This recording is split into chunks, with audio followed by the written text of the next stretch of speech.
Hey, Real Nerds listeners, your favorite host Ryan here to remind you that social media is great. How great is it? There's many ways you can find the Real Nerds on social media. You can download us on iTunes. You can listen to us streaming on Stitcher Radio. You can call us 720-6nerds5. Aw man, our website is so cool. You can visit our website, realnerdspodcast.com. You want to leave some fan mail? Oh, that's so easy, realnerds@gmail.com. Twitter, we got it, @real_nerds. You can even like us on Facebook. Thank you so much, and hey, enjoy the show. Hey, this is Andre Gower from the Monster Squad, and you're listening to the Real Nerds Podcast.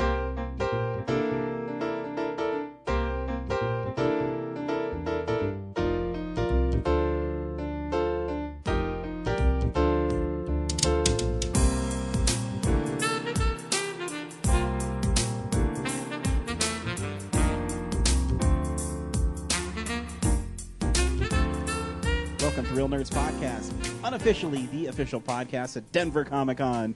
I am Ryan. You thought I wasn't going to be on this week, but my wife did not push out a child yet. Making his long-awaited return is James. James, what's up? Not much. I'm good. It was only 1 week. It was 1 week. You're wearing a blue shirt. Looks nice. Thank you. That's a color you can see. Yes. Yeah, I can see this color just fine. No problem. We also have, as always, Brad. Brad, how's it going? Hey, guys. Wow, he just got like 2 mics in his face. That's right. Nice. I like to double team things. Ew. Thanks, Brad. Welcome back, as always. You Good guy. Good seeing you. Didn't need that. Randy making another third appearance. The hat trick. Yay. The hat How's trick. it going? Good. How are you? Not too bad. You don't work for Wayland, do you? Fucking cut him open. If milk pours out, get rid of him. Oh, man. And making his long-awaited return, Mr. Zach Eastman. Zach, hi. Hey, how are you? Good. How are you doing? Not too bad. Not too bad. We went and saw Black and White Boobs. It was awesome. I want to rub your head. You do? Yeah. I shaved my head. How often do you get that? I get it a lot. Yeah. Especially when he's in Vegas. Yeah.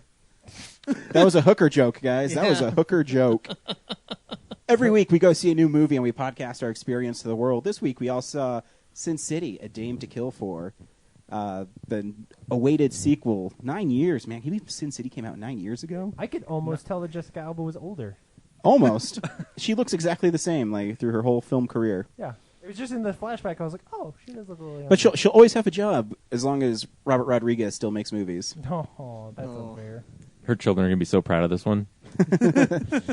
She's so much more talented than that. I also saw the Monster Squad on the big screen. Now, who here has seen the Monster Squad? I have. So 2 people here are cool. I've seen Into the Blue, and I'm long awaiting a sequel to that. No? Anyways, so it was at the Alamo, and what was really awesome is they had the star of it, Andre Gower, was there. And Brad, you knew these guys who was wearing the Kick Wolfman and the Nard shirt. Who was the guy who was wearing that?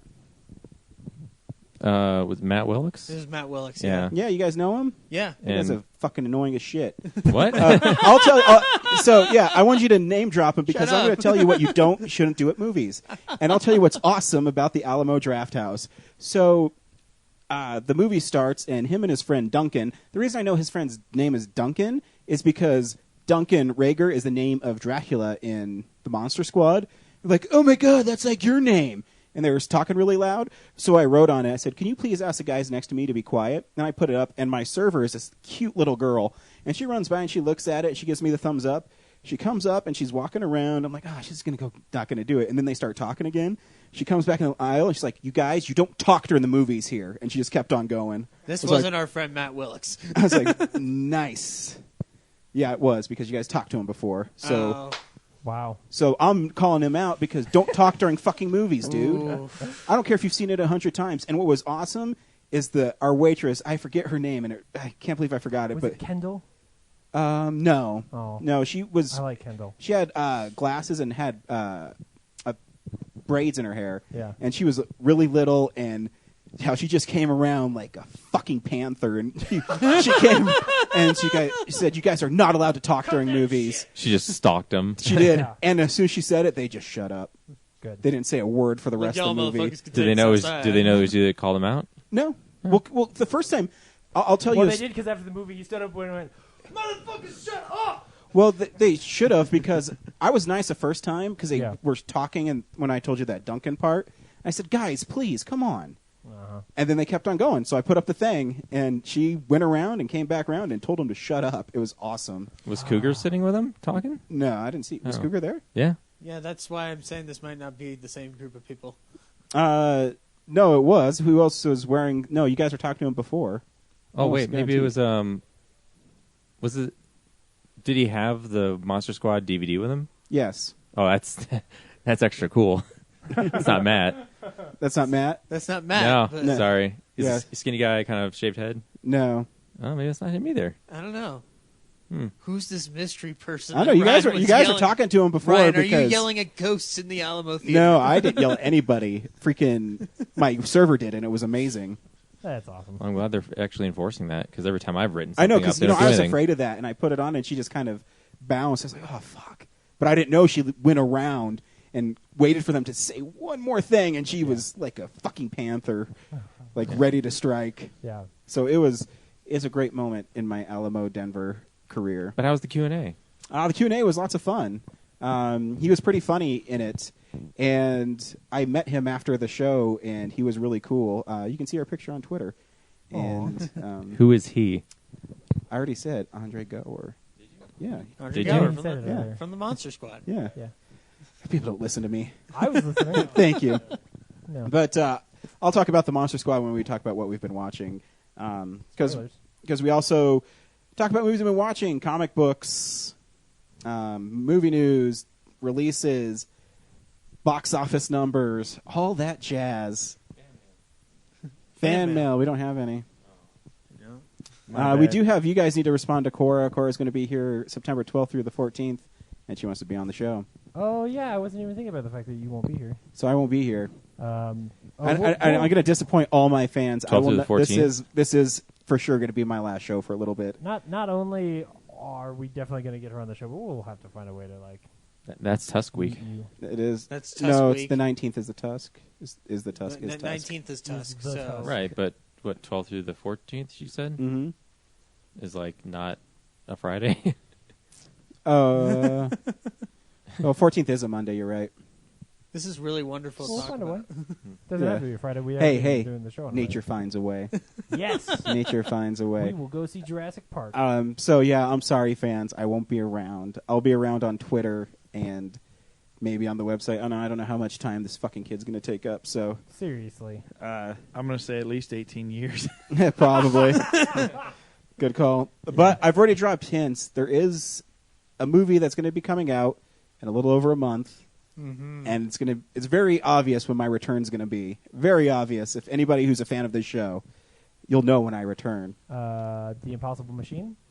No. As above, as below? Yes. I think that's next week. You mean? Yeah, I you had the mean kid, Hunger but I had to Games, come right? back for this. The one. Hunger Games is in November. So I'll be back before then, guys. But I don't want to spoil it on the show. But if you've listened to it and you're a fan of me, is there anybody out there? Then you'll know when I'm coming back. Inherent Vice. Inherent Vice is correct. Okay. So January, everyone. January. Do they really I get to delay host that the to show January? for 3 months. Sweet. I think the wide release is January. Is yeah. January. Oh, that's right. They're doing a little run. But yeah, Zach will be taking over. Zach, thanks. I appreciate it. yeah, not a problem. I Anything for the man in the Gordon Ramsay hat. thank Well, it's you. not No, the this Gordon is Ramsay. Telluride a Horror Show. It's a different one today. This week it's Telluride Horror Show. Ooh, nice. It's got that same color that you always like, the brightish orange. Exactly. What are you, like a freaking like I don't- Cool OJ? Or No, what? actually, I always pick weird colored hats because when we were at Telluride, this was the hat they had like 5 of, and everybody's rocking like the black and white one. I'm going to get the weird looking one because I want You're to be gonna get the one that different. makes you look like Tucker or Dale. Yes, exactly. Which one's the fat one? Dell. No, I don't know. That wasn't a comment on your size, Ryan. What would you insinuate? Your mom always comments on my size. Oh! Dick joke. Wow, you'd really go near that? That's your loss. I am so telling your mom.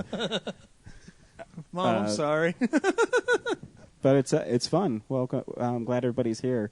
Yeah. It'll be a fun last show for a little bit. I think we'll be able to make it through your absence. I think We'll you guys find will a be way. fine. I think you guys will be fine. I'll probably send you some fan mail. Yeah. Hopefully I can sneak out and see. Oh wait, there's absolutely no movies coming out. I I know, seriously. Like, I was thinking you guys should go see You Boyhood know why next week. they lifted the Green Inferno from its release? Yeah. So now September 5th has nothing. It was funny. I was reading. I wasn't going to go see the Green Inferno. Yes, you were. No, I fucking wasn't. I was reading the Eli Roth can release suck it. calendar Pussy. for on Entertainment Weekly, and in like 4 weeks, there's like 5 new movies coming out. Why don't one just move up, Yeah. and then you'll make more money? But what the fuck do I know? It's a weird numbers game. Like I said, like Green Inferno was going to be like that big little horror release, Yeah. and now it's gone. Well, so. and then we were looking through the list earlier before the movie started tonight, and like they also have Big Hero 6 and Interstellar coming out the same week. Which yes, they're 2 different audiences, but still, like, there's nothing going on right now. Also, and you know I what wanna Captain see, America proved? People will see a movie if it's good. Yep. Yeah, and I want to see both of those movies right now. So that's the other bias here, is that I'd rather they be in September than Really, you want to December. see a Matthew McConaughey movie? So weird about space. Wow. Yep. That's so weird. Matthew McConaughey might be in the news this week. Wow. Do you think that movie will be all right? I think it'll be better than that. Okay. Is it going to be better than Fool's Gold? Yes. Every actor Better has than Failure to The Launch? Room is every better actor than has a Fool's dark Gold. time. Better than Sahara. At least, I like Sahara. You're the Why? one. You're the 3% on Rotten Tomatoes. That's so unfair. I seriously don't get it, guys. I don't get why no one likes Sahara. No, Sahara's a fun movie. Yeah. Will I ever own it? Probably not. At but- least during his dark time. do you own it on VHS, Randy, or do you own it? He's even able to take it with stride. No. At least during his dark time in his acting career, he wasn't doing heroin. Yeah, Oh, he's calling you out on her Yeah. RDJ. that's You gonna take that? That's true. Wow. That's true. But How at least the heroin only hurt Robert Downey Jr. and didn't hurt everyone else like Fool's Gold did. Actually, you know what? the good thing that came out of Or Robert failure Downey to Jr. launch. doing coke, Ooh. by the way, That's even worse. not heroin. It was coke. Oh, dude, he did heroin too. Is he got kicked off Ally McBeal, and I think we're all winners because of that. I think that's fair. Ally McBeal got kicked off of Ally McBeal. Actually, the show's kind of snappy. David E. Kelly set himself on fire. Yeah. I was like, I'm going to just sit down and watch the Robert Downey Jr. episodes, and I got to like 3 of them. Like, fuck. Only 20 more to go. Oh. How And do then- you survive? And, well, the problem is he was a guest character, so I watched 3 of them, and, it's pretty fun. He's having fun. And then I started watching another one. I was like, where the fuck is Robert Downey Jr.? And he wasn't in that episode. Oh boy. If I paid attention to the credits, then I would Yeah. know. But Yeah. IMDb's there for a reason. I know. I'm so dumb. Well, and if he's in the starting credits, you just have to watch like the first 5 minutes and then be like, nope, fuck this one. I know. That's what I'm saying. He is. It's always like guest starring Robert Downey Jr. Yeah. But then you get caught up. You say, "Oh, that Allie, she sure is sassy." And there's a baby dancing. I don't know. Oh, That's all I know about that Didn't that only series. happen once? Probably. All I know about Really? It was common? Yeah. Oh, man. The 90s were dumb. Anyways, what should we do first, James? Speaking of dancing babies, you should all come out to the Oriental Theater on Tuesday Oh, fuck. You fucking Yes. promotional bitch. and see. I have a promotion too, so yeah, go ahead. See, I'm helping you out. August 26th, 7 p.m. Bring your films. 8 p.m. Come watch films, and less than 15 minutes, and you'll get to see The Diary of Anya Frank. The Diary of Anya Awesome. Frank. Yeah, Which I've Really heard cool. a lot about over on the interwebs. Have you? Yes, I have. What have you heard? I've seen a cover photo of it. Oh, that's it. That's not special. But I mean, like, it looks fun. It's your 48-hour film project. That's right. So there you go. Yeah, it got a honorable mention for audience favorite. Right on. So yeah, a chance to see it before it goes on the web. Yep. Cool. Which is Screen Night, man. John of All Trades is hosting. I Yeah, believe. John X, who was on the show last week, he'll be hosting. I caught that podcast and your guys' podcast too, so it was both of them were fun. It was interesting. Thank you. Thanks Yeah. for listening to both those. John of All Trades. John X. He does a good show. He's a funny guy. Yeah. Yeah. So, If anyone has wants to talk about their profession, what they do to him, he'd appreciate an interview. Anything doesn't matter. I could talk about comics. There you go, John. You know what we should I do? could talk about I could talk 8.5 about your mom, years. Brad. Would that be fine? What? I could talk about your mom. Would that be fine? My mom's on Hey. a trade. Hey, I Zach. like Brad's mom. Don't you talk about his mom? Yeah. fight you outside. With what? I'll send you back to rehab.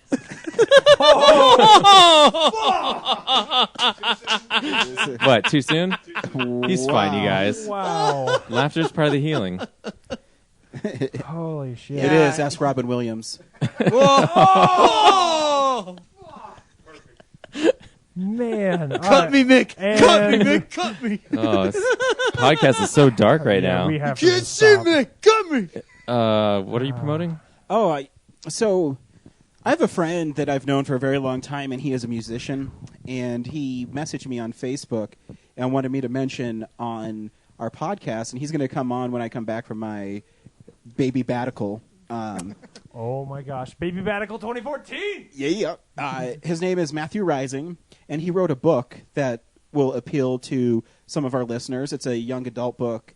It's called The Chronicles of Skyfire: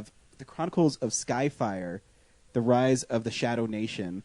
And he wrote it and he self-published it. You can download it for your Kindle or for your Barnes & Noble Nook. Does anybody still have those?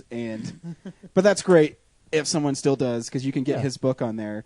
His name's Matthew Rising. It's The Chronicles of Skyfire: Rise of the Shadow Nation. It's only $6.99 on freaking Amazon. Oh, hell yeah. I've already downloaded it. I started reading it. It's kind of a fun book. Cool. And I've known this guy for years. In fact, he's my brother from another stepmother. My stepmom and his stepmom are sisters. So Here's you're the not story. related in any way. Not at all, but Yeah. it's still fun. So it's really cool that he went out there, he wrote a book, and he put it out there. Yeah. I remember him coming into my Qdoba, and he was talking about how he was really excited about this book he was writing. And he said, I'm going to publish it. And, when sometimes people say that, like, whatever, dude, like, that's going to fucking happen. Like, you're going to publish your book. Meh. And then, sure enough, sent me a message that said, hey, go to Amazon, download my book, $6.99. You know what I think of your dreams? Meh. Yeah. But you can also get it on iTunes as well, or Apple Books. I don't know what it's called. Oh, okay. Apple. I was gonna, did he read it to you? Maybe. What's the Apple Book thing? I don't even know what I it's think it's called iBooks. Is it iBooks? iBooks, They're Or no, not- it's like they're not real Newsstand or creative something. over there. It's on the newsstand, but it's like iBooks, Yeah. i something. But yeah, anywhere you can iCarly. get. Basically, you can get it anywhere you can download ebooks. Books. So you should definitely check it out. Remember, it's Matthew Rising, The Chronicles of Skyfire: Rise of the Shadow Nation. Cool. So please check it out, because then you'll be supporting somebody I know. I know a legitimate author.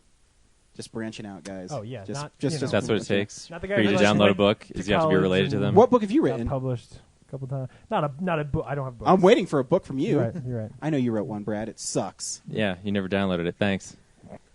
Me and Brad go way back, so we argue like we're family. So I guess we're going to start with comic books. What's up, nerds? It's the Comics Corner. I guess Yeah. we are. Are we? Brandy, Are we? you know about comics. I know a little bit. Yeah, just a few years worth. So just so you know, Ryan, one of the things I actually bought because of you Wow. was a reprint of Amazing Fantasy 15. No, yeah?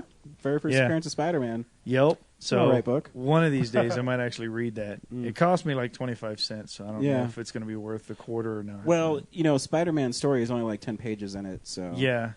Like I flipped through it, and first off, the artwork was really hideous. Yeah, So, Ditko really hit his stride around 12, I think. yeah.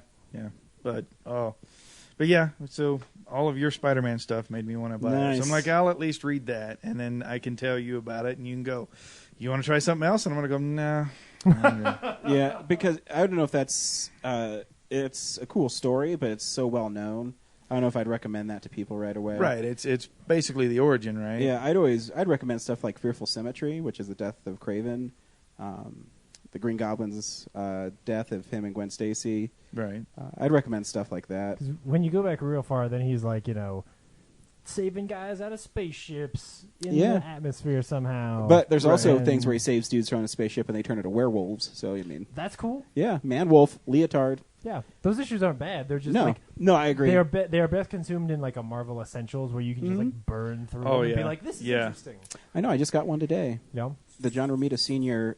Visionaries. Oh, Yeah, nice. it was on sale at Mile High Comics. I was bored, so I went to the one on Colfax or Wadsworth. There's no such thing as a sale there. Yeah, it's a $30 book. I got it for $10. That's pretty good. I heard an interesting story about Mile High Comics this week, actually, from Matt. He was talking about he went to go buy comics, and then Chuck pulled him aside and had him and a bunch of his buddies go downtown with him to sign some kind of like vote on some kind of bill to like help some kind of civil rights thing. Mm-hmm. And Chuck said, if you come down here with me, I'll give you like $100 towards anything in the store, or something like 60% off, and then $100 added to that. Man. And so they had to like ride downtown with him and fill out these forms. And then when they came back to the store, like he gave me even more like stuff off. So yeah. Hey, all right. Political favors. So you can get like Comic good book deals at Mile High Comics, Yeah. but you have to go out of your way for it. It's a whole- Bribe, same thing. I don't know what it is. No. House of Cards is like realistic in so many other ways, guys. So yeah, do you have a what have you been reading lately that you're like Oh, really excited God. by? Too much. I was actually reading like 6 or 7 a day. But I guess the one I like the most right now is The Spread. Have any of you guys heard that one Yeah, yet? I recommended No. that one a couple weeks ago. Yeah, that one's good. What did I? The last one I read today was Sally. No, Sally of the Wasteland. Was that it? I think What so. is that one? It starts off really like the entire book. You still don't have any idea what the hell's going on. Like it's really weird. It's kind of this post-apocalyptic sort of era. This random woman walks into a bar trying to find a guy with a boat. Sally is like the bar back with a shotgun. Funny enough, looks a whole lot like a double-barreled shotgun from, I don't know, Army of Darkness. And she names it, and it's just weird. Like she's a female version of Ash, I swear. And it's some form of piece of technology that she needs to get somewhere to make money, and she'll split it with everybody. And it gets to the end where they're finally on the boat, and they're finally going down the river, and all of this is in Louisiana. Uh-huh. So, swamp country and everything else. And the craziest thing is the boat stops, and they're like, oh, I think we've run aground, or maybe we've hit the shallows. And the captain's like, no, I know this place like the back of my hand. There's no shallows or anything like that. And all of a sudden, these giant creatures come up from under the water, and they're a half-breed between a crocodile and a crawdad. Only they're huge. Like they're the size of a Buick. It's crazy. Like and they just start tearing everybody apart because they're just ripping them into pieces. Because they're furious that they're half crawdad. Apparently, it's crazy, but like I still want to see what in the world's going on at the end of this. Like I can't understand. It's like watching or reading Morning Glories. You have no idea why you want to keep reading, but you do. Yeah. 30 issues later, you're like, nothing happened in what this in the issue, world just happened? Yeah. So, yeah, like that one would be a good one. That one's kind of funny. Cool. I would bet that you can find that at Colorado Coins, Cards, and Comics. Sure I'll you can. guarantee you Dude, can. you know what issue I saw there when I was there last? He has Fantastic Four #1. It's the first time Really? I've ever seen that comic. Holy Really? shit. Yeah, he only wants $3,000 for it. That's probably fair. Only? Yeah, only. Is it in decent shape, though? Yeah, it's in great shape. Oh, okay. I'd say it's good to very good.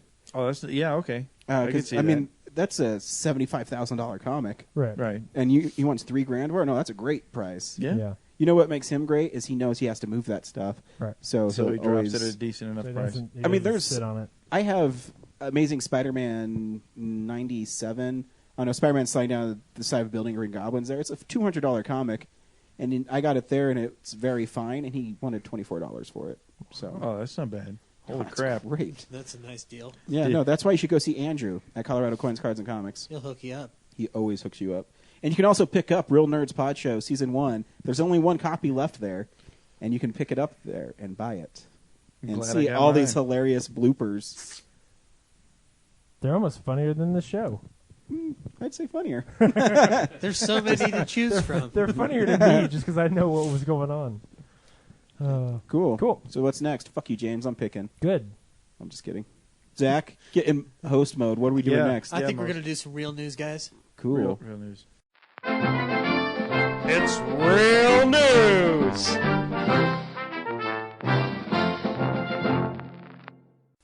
Was it mentioned on the show last week about Lauren Bacall? No. No, it wasn't. Okay. Norm Bacall died. Gosh, I'm gonna have to pick up all the slack. James wasn't here, so we skipped on the deaths. Yeah. We only did the important one. Yeah, they waited till a James week is when the only one here who enjoys people dying. they waited for a week when everyone died, and then we're like, oh, okay. James is Now we can do it. Lauren Bacall died, the star of Till Have and Have Not and a lot of other Bogart pictures. Yeah, And Mrs. Bogart in real life. So yeah. she's getting a nice old taste of Humphrey there.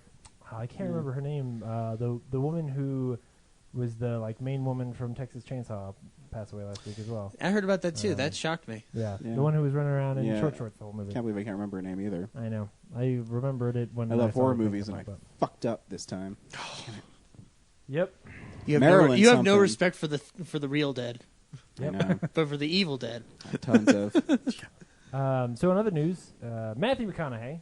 Oh, boy. All right. All right. What did he do this week? So they are, they're trying to make a The Stand movie series thing. Okay. This is the one that was originally it was going to be.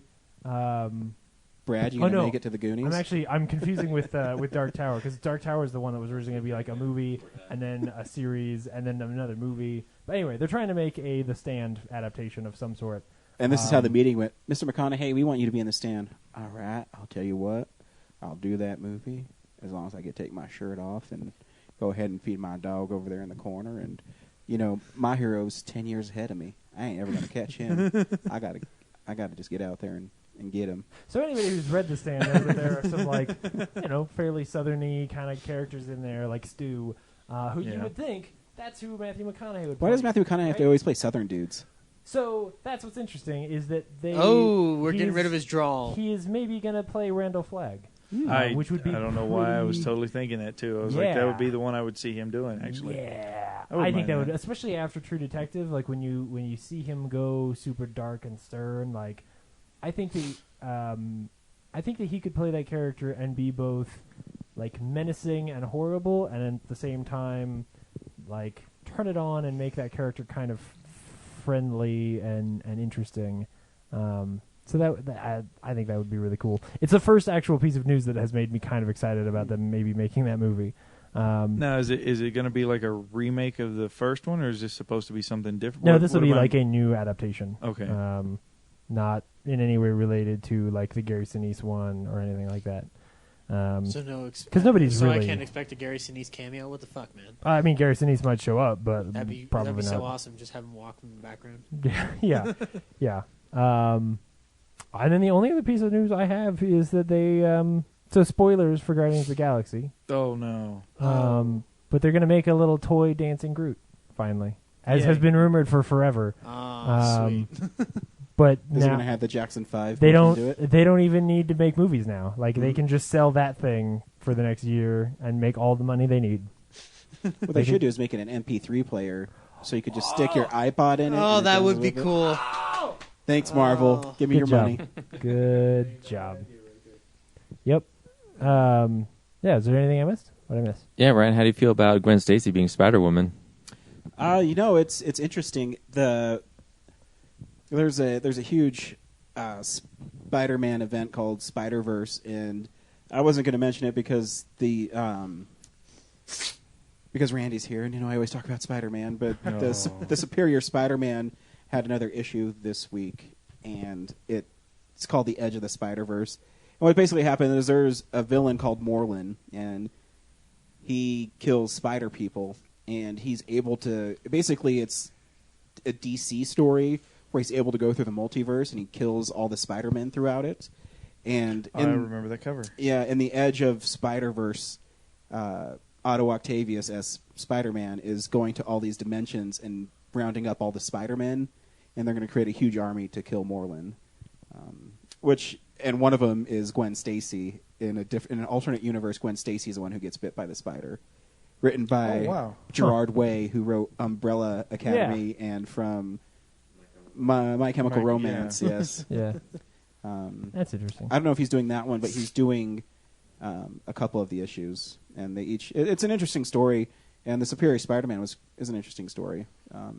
Again, right away when I'm reading it though, and it's just arrogant, freaking Otto Octavius as Spider-Man really bugs me. But I guess I'm in the minority now. A lot of people really love Superior Spider-Man, Bleh. but I don't. But it's an interesting story, and yeah, the costume design's really cool, and that's what got everybody interested. The big news, though, out of Marvel, guys, is the Spider-Woman cover. That's really provocative. Yeah. Milo Manara. That who cares? I Okay, think, so here's what- the thing. Here's the thing. I just think it's bad art. Yeah, I think it's a bad cover. it's people want to say, "Oh, it's so sexist." I will No one stab says you in the anything face for about that. when men like Dr. Manhattan walks around with his schlong hanging out, because nobody cares. Only bored women care about stuff like this. Not to offend anybody. No, You're I not mean, talking about the Milo Manara cover, are you? Because Yeah, where That's it's like she's crazy. basically wearing body paint. right. That's, Yeah. well, yeah. it's- Well, and she's it's- in a position like she's about to get fucked. Like just to not beat around the bush here. Like, have you not That seen there's the a man's position, prior all right. work though? well, I'm like, Like He looks everything like a he's heart. done prior Oh, yeah, to Marvel everything he was did. That's what he adult is. in nature. Yeah. So it's he's just converting over. And it's a variant cover, so there's I Right, have yeah. all of them. I have the posters for them all. I love the man's artwork. He's fantastic, and you're crazy. no, I'm not like I don't think it's a very good cover. that Like, I just created think a lot of it's- brouhaha, and I think it's Yeah. silly because It's just her ass. because It's just her Here's the ass thing: in the air. a lot of the people who are mad probably not reading comics anyway. exactly that's what I'm saying, because you can make an argument that the men are have the same image issue in yeah, because comic all books. they have is Oh, pecs and They whatnot. probably have it worse. Yeah, like, that's to what I some mean. degree. There's this thing in comics where women have to be this ideal way, and men have to be this ideal way, and people Yeah. who don't know, who are creating a stir about this Spider-Woman cover, are the people who don't know, Yeah, I mean, because nobody. You all are very handsome men, but no one in this room, Why? Thank no one in you. this room is going to look like Superman. please No, don't hit on there's me. no way. No one in this room is Not going to with look that like attitude. Thor. Right. No one's going to look like Captain America. still Not even the trying. Rob Liefeld version. You guys, Right, which is retarded. But Yeah. Yeah. still. But that's what yeah. I'm saying is it's James, you're right. It's just someone who doesn't read comics and sees this provocative cover. I mean, I don't They're like just like, the "Sex cover, bad!" and I don't like. I've told the story before that like I really liked reading Power Girl before they rebooted the whole universe and stopped making that character for some reason. And when I was buying that book, I still found myself like I'd pick up the issues in my comic shop in Fort Collins, and I'd like make sure that one was in the middle of the stack as I would carry Because it you didn't want around. anybody to see the Because I was cover? like, dude, the cover, like the book is actually really good, and when you really look at it, it's like here's this woman who, she is a female version of Superman, and is super busty and has like the cleavage window, Right. but like the actual stories in the pages are either she's fighting some big monster or she's like dealing with how to run a business and balance her life and stuff like that. And you're like, this Right, is not right. like it's not an unfeminist book on the inside. It's just that the covers are always way overly provocative.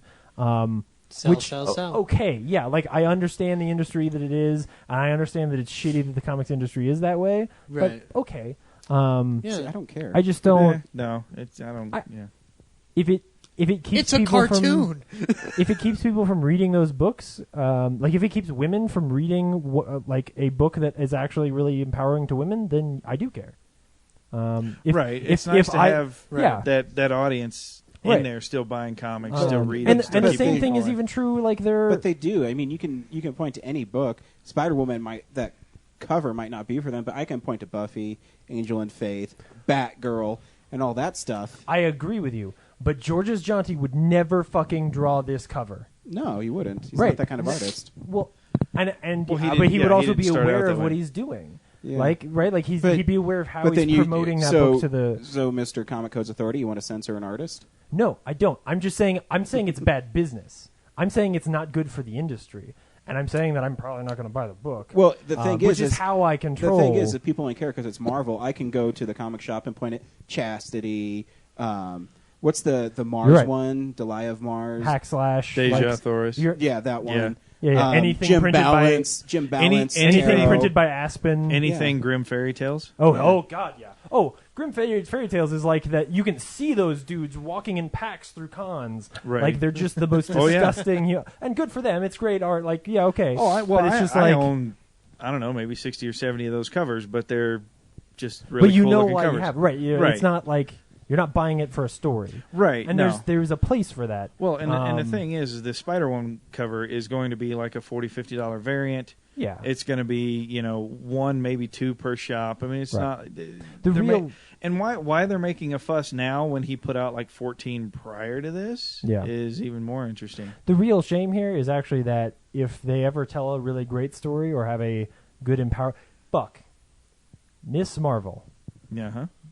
There were a couple articles about Miss Marvel, but when you have a character like that who is atypical, who is a normal woman who Miss ends Marvel's up getting a great book. I was superpowers. going to say that. Yeah, I was gonna like say, if there's young ladies listening to this, they definitely should pick up Miss Marvel. It's basically Spider-Man yeah. in Right. a young lady form. But what I'm saying is that's not going to get attention because this shit gets attention. They got a little attention because she's the first Muslim superhero. Right, yeah, Right. like that got attention. And But the fact that it was a book about a strong, normal young woman, that didn't get attention. Yeah. And that's the problem, right? Yeah, it's because Um, people latch on to stuff that doesn't matter. Right. Well, and especially people outside the industry, Yeah, right? no, I So like agree. people who don't read comics see this and go like, "Oh my god, the comic book industry." Comicbookmovienews.com And I'm missing the was point. having a slow news day, and you're going to give them shit. Right. They have to Yeah. generate content. Yeah.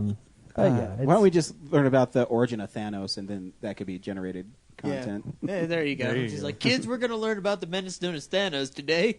or they Step one, he's voiced by Josh Brolin. or they could have gone and written an article about what really great books are out there. Yeah. Yeah, there you go. You know, why draw attention to the ones that are shitty?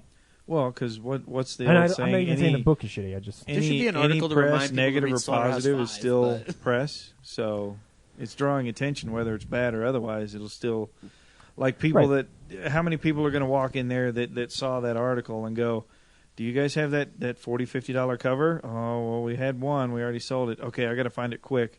Or people on eBay will be looking for it. I mean, it's probably Yeah. going to draw more attention. Like I said, there's like 14 other prior to this. I have them all. yeah. And not one peep about those, and those Right. were just as equally, the females were just as equally provocative. Yeah. So, I don't know. Maybe that's what their whole plan was, is somebody's drawing attention to it, and Yeah.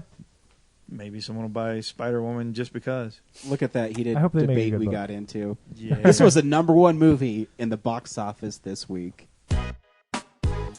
This is the box office stats. Teenage Mutant Ninja Turtles, Heroes in a Half Shell, 2 weeks in a row. It When I crushed hear the this movie competition. I know. blows. And I can't believe it's like that it I is need- still beating Guardians. They're actually, I was reading, they think Guardians might be the #1 movie this week. Because- Again? Yeah, because the other Nice. movies don't That'd be have cool. people excited. Yeah, well, yeah, because if Teenage Mutant Ninja Turtles drops a little bit, Guardians could retake the and spot. Sin City's not, yeah, No, No. Sin City's No. not going Sin anywhere City near the can't top make 5. No. it anywhere close. So yeah, Nope.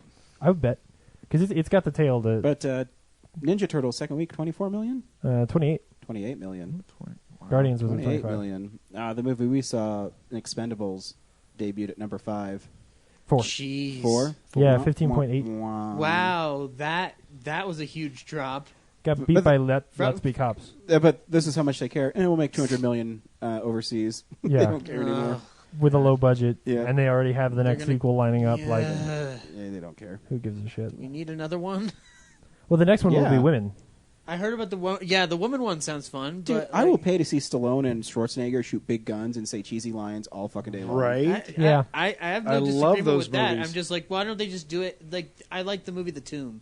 They did it, or Right. They didn't call it The Tomb. They called it something What shittier. was it like? Escape Plan. Escape Plan or Yeah. something like that. I like that.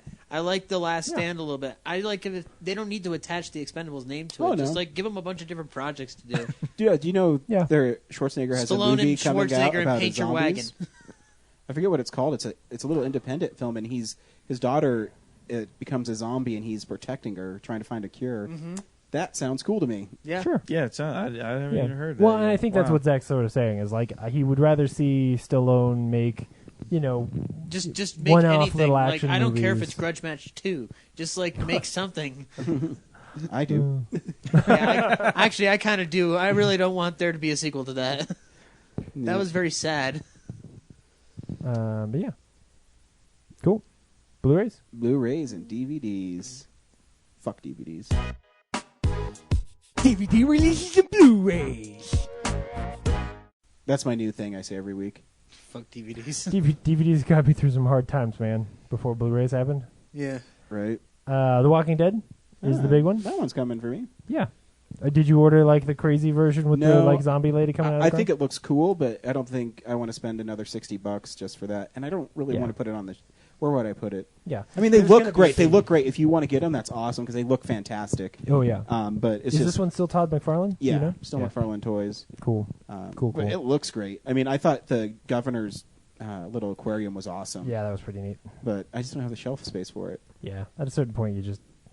I Kinda like give the, up on That, and like I really watch want to the get content. this Batgirl statue and this Harley Quinn statue. Yeah. Yeah. Man, you're getting it bad. Yeah. That's cool. The 6th season of Sons of Anarchy comes out this week. I've still never watched that show. I don't. I keep I on really being feel like I told, should. Not even told I gonna should, waste my but time. I haven't watched Breaking Bad or really Mad Men, so why the fuck would I watch Sons of Anarchy? Well, I actually think you first might- of all, Breaking Bad is amazing. Yes, but whether or not Ryan likes it will be Uh, the test. He may like Um, it. I don't know. Blended. Oh, Remember Adam that? Sandler. Yeah, Adam Sandler, I get that on Amazon Drew Prime. Barrymore, being in a movie together. Stream it for $5. Good. And that looks like the most of it. There's Actually, like some. I thought of you because there is an Adam Sandler movie coming out where it's drama this fall. Really?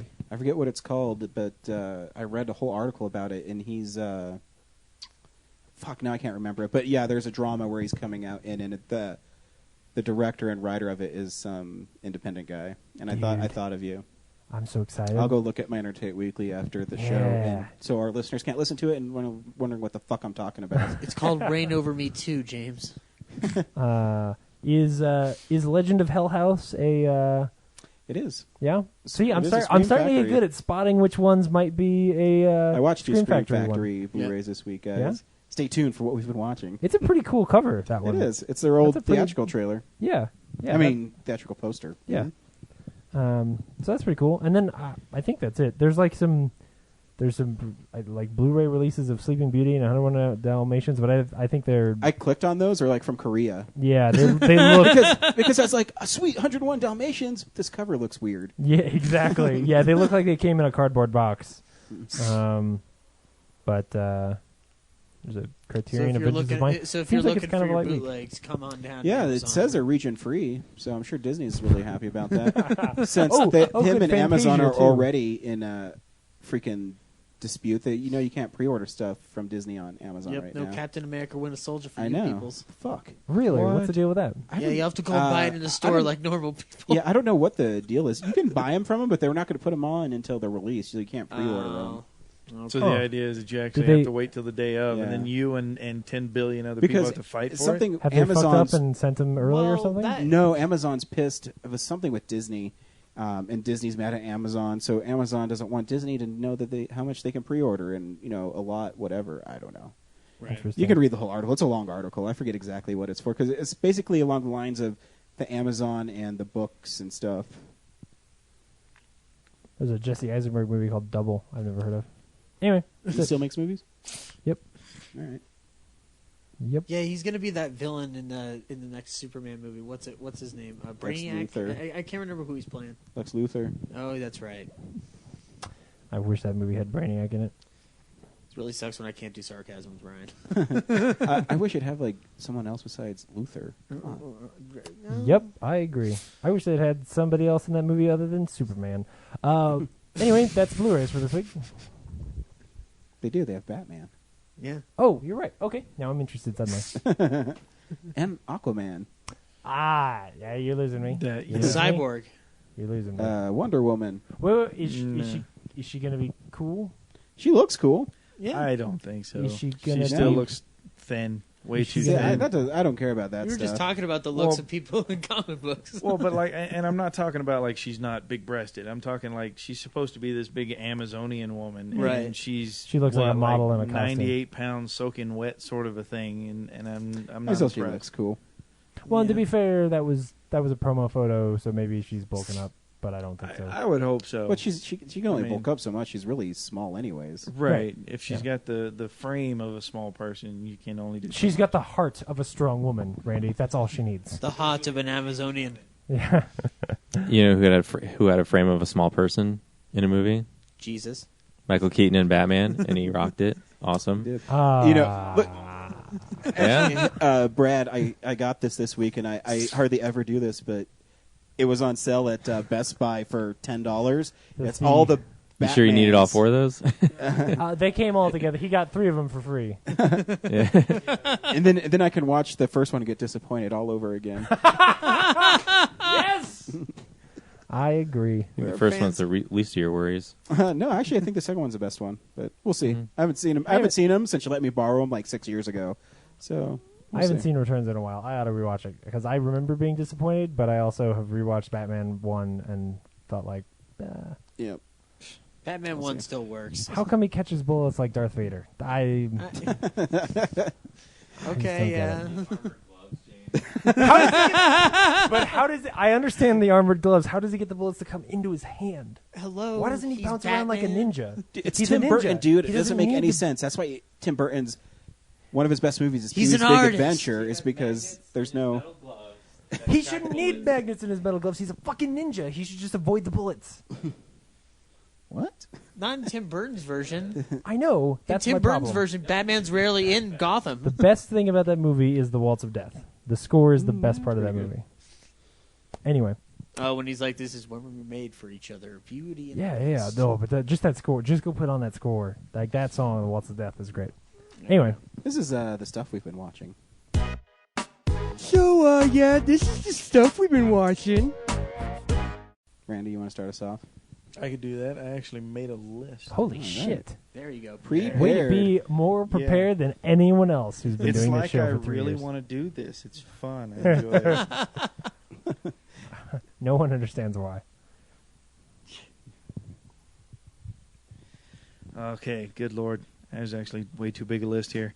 So the first thing is I actually watched Futurama for the first time. Holy Nice. shit! Whoa, first time. Yeah. Wow. I don't like The Simpsons, so I didn't really want to watch that. Do you like sci-fi No. stuff and like hate air. I don't like animation. I'm not really Oh, a big okay. animation guy. what's wrong with you? I grew Did up. somebody? Yeah. Oh man. So Yes. That's why I don't like cartoons. So how did you how did you Stalemate. end up getting convinced to watch Futurama, and then how did you enjoy it? Well, so my roommate's got about half All the of them. collection of stuff that I do, and he's like, we're probably matching at about 20%. So the other 80% is like, for instance, that old BBC TV show, Are You Being Served? Okay. Yeah. Yeah, so he's got like all of that. And I'm like, I would never watch that. So that's like part that I wouldn't do. But like he's got Futurama, he's got the old Twilight Zone series, Cool. stuff like that I'm like, well, you know, I'm tired of looking at my stuff. I'll watch his. Yeah. And so I saw Futurama and I was like, I'll give it a whirl. I'm 3 seasons in and I'm all like, okay, it's a cartoon. But you've watched 3 seasons, but you're not like. It doesn't impress me. Like I'll probably finish watching all of it, but you know, just so I can say I did. And it's an experience, but it's not something that I would like own myself. You don't think it's funny? Like if you closed your eyes and pretended it was people, would it be funny?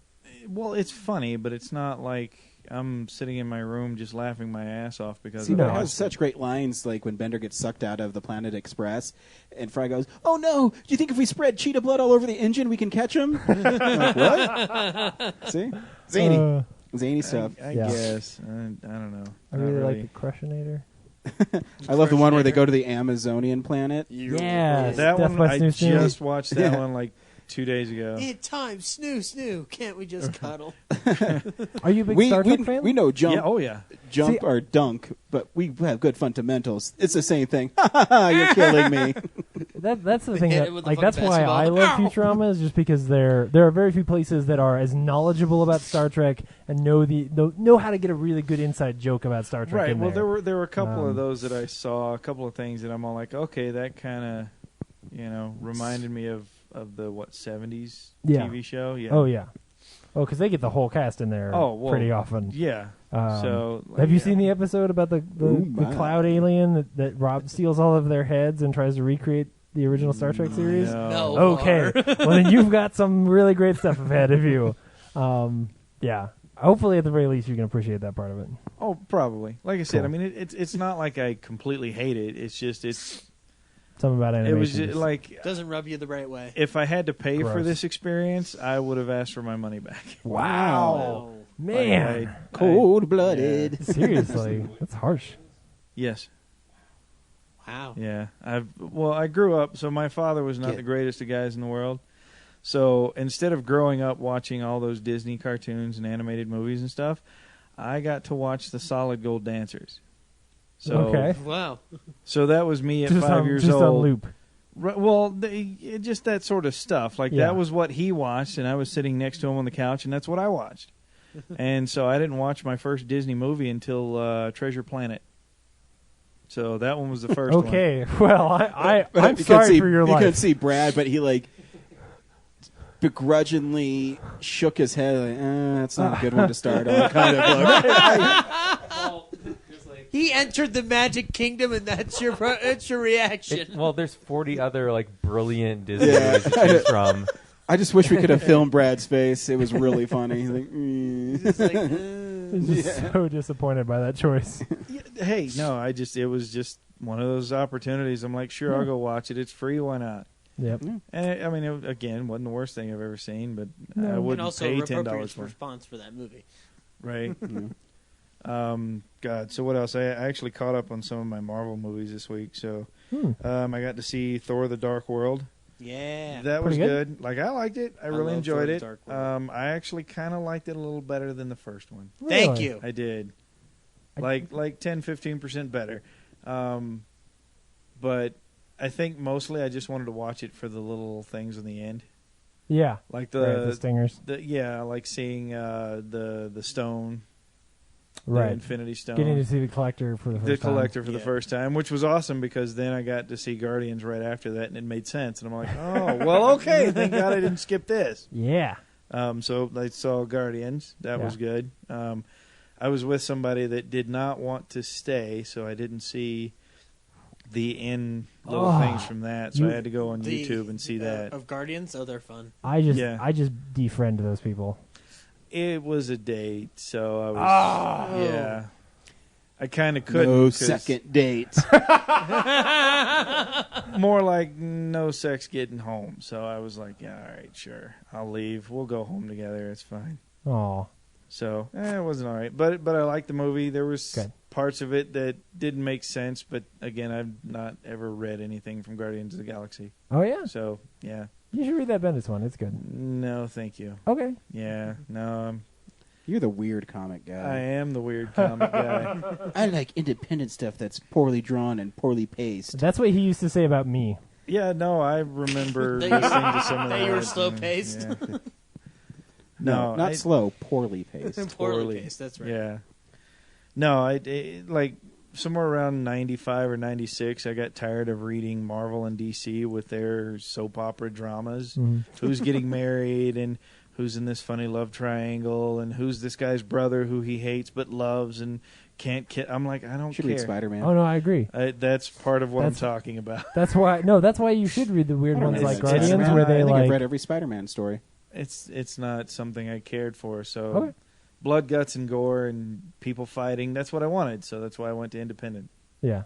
And I've been reading them ever since. All of that is in Guardians. 87 running titles a month now, so yeah. Holy Pretty solid. shit, that's hardcore. Yeah, I love my comics. What else? Oh, I rewatched the Predators movie. The Sweet. Yeah, they get dropped onto a jungle planet. one. yeah. Uh-huh. I still like that one. Like it's I really think it's good. cool. Yeah. Adrian Brody can be a badass. He can. I didn't like the That like, body looked weird on him. It was different, but like at the time, I mean, everybody was doing it. I mean, everybody that you saw that was thin one week was Buffed buffed the up, next. and yeah. Yeah.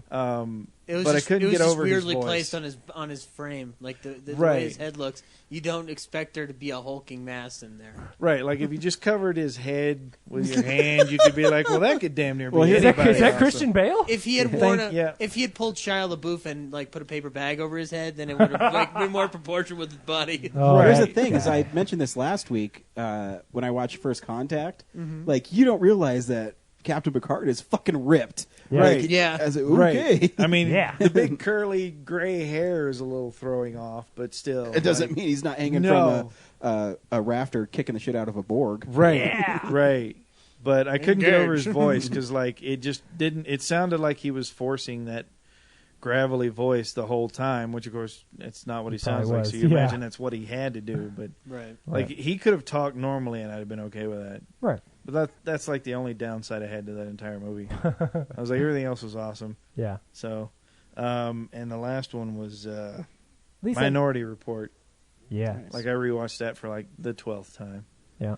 I don't know. There's something about that movie that I love so very much. They're good one. making a TV show out of it. Really? Yeah, Steven Spielberg is trying to make a TV show. That wasn't a piece of news we read. As long as they have the puke sticks, that'll be fantastic. I love that.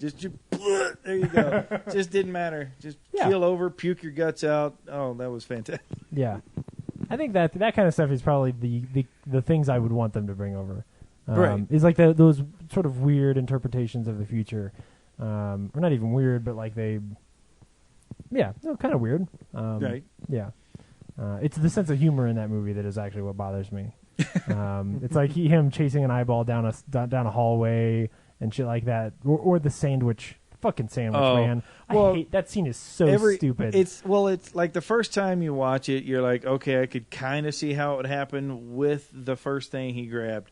yeah, But at the second moment where he goes to grab something, there's and like a you Goldilocks moment, right? You Yeah. feel your hand bump something and knock it over, and you grab whatever else is there. When you turn the lid on the milk, you should smell that instantly. You're like, okay, this is bad. Not and then barf it up. Oh, jeez. Yeah. Like, no. Yep. I always go on the camp that Spielberg just makes entertaining movies. He doesn't care about that shit. No, dude, I really like Hook. I am always on Spielberg's side. It's just that his sense of humor in that movie to me is out of place. That's all. I don't know. Yeah. I still really enjoy the movie. Cool. So Zach? that was it. That was pretty much it. Zach? That was just so silent. And all of them like look at me at once. And It's just Yeah. like, dude, I'm fucked. It's your turn. Well, I've been because I'm next. Oh, that's a movie. You're next. I didn't watch that movie. It's a great movie. Brad spoiled it, but I was in rehab for about 30 days, so you didn't get to see a lot. So I had to play a bunch of catch up this week. I watched Jack Reacher for the first time. Nice. Sweet. Dude. That movie started off really slow for me, and then in the second half, bam. Yeah. Tom Cruise starts beating up people with other Oh people. my god. Yeah. That opening shot, that opening scene though, is pretty rough. It was like it reminded me of the first Dirty Harry. The Yeah. opening shot. All right, the chick getting shot in the pool. Yeah, Yeah. It just reminded me of that same like vibe and quality, and it reminded me Well- of some of those more slow burn thrillers. The guy who directed it, Christopher McQuarrie, he wrote The Usual Suspects, and he's written a bunch of like Yeah, he's like Tom really- Cruise's guy now. Yeah, he's Yeah. the go-to guy for Mr. Top Gun there. And I really watched the movie because I wanted to see Werner Herzog play a villain in it, Right. and it's just what I expect. It's Yeah. just Werner Herzog talking about how like nature is cold and terrible. Yeah. I think Jack Reacher is a sweet movie. Yeah, I do too. It was badass. I loved it when Tom Cruise, spoiler alert, he curb stomps. Well, he doesn't curb stomp. He fucking stomps a guy's head to Oh, yeah, death. no, he's Yeah. not. He's not a good guy in the movie. No. No, he's Yeah. not. He's like strictly. He tells everybody, "Leave me alone." Well, Yeah. like I think that's the good thing. That's the good side to him is that he gives everybody fair warning, and then he just jacks them up. He's just like, "Listen, I'm like, if not you're gonna responsible keep- for my actions." Right. Like if you're gonna keep messing around, all right, I'm gonna jack your shit up, and then we'll all go to jail, and you'll go somewhere running. Okay, good. It's too bad that Jack Reacher can't pull off that. Have you seen me in Jack Reacher, the movie with Tom Cruise? Here, this is why you shouldn't do what you're about to do. Right. What else did I watch? I watched JFK again, and I really like JFK. I really do. Yeah. It's such the director's cut is agonizingly long. I think the director's cut's too much. Yeah, it's way too much. And I love Oliver Stone, but he does make the same kind of noted movies all the time, which is And the like, thing is, I'm such a history person Yeah. that I can get behind some goofy history stuff, but the stuff in there just drives me crazy because, it's the one that Garrison, right? Yeah. He's like the dumbest guy in history, and his ideas are totally Jim dumb. Garrison? Yeah. Yeah. And so it's hard for me to get behind, even though the performance by Costner is really great. I don't know. Like it's one of those things. Like I have no real stake. I just like watching the drama unfold. Mm-hmm. One of the most interesting parts of that film is seeing how they were able to tie up what are supposedly loose ends and connections in the case, and do it in a way that makes it seem revelatory. Like they're like, oh my gosh, shocking new evidence. Like somehow the movie shot in a way that feels so surprising. Like you're just almost like shocked to see that this is what's going on. And yet, since you can't confirm anything, and since the files didn't show anything other in the report, there's nothing to really like dispute or anything.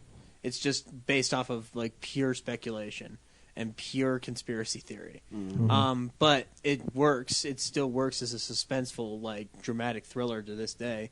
And I still love the scene with Donald Sutherland, like going like the real important question is why. Why do they want this man tried?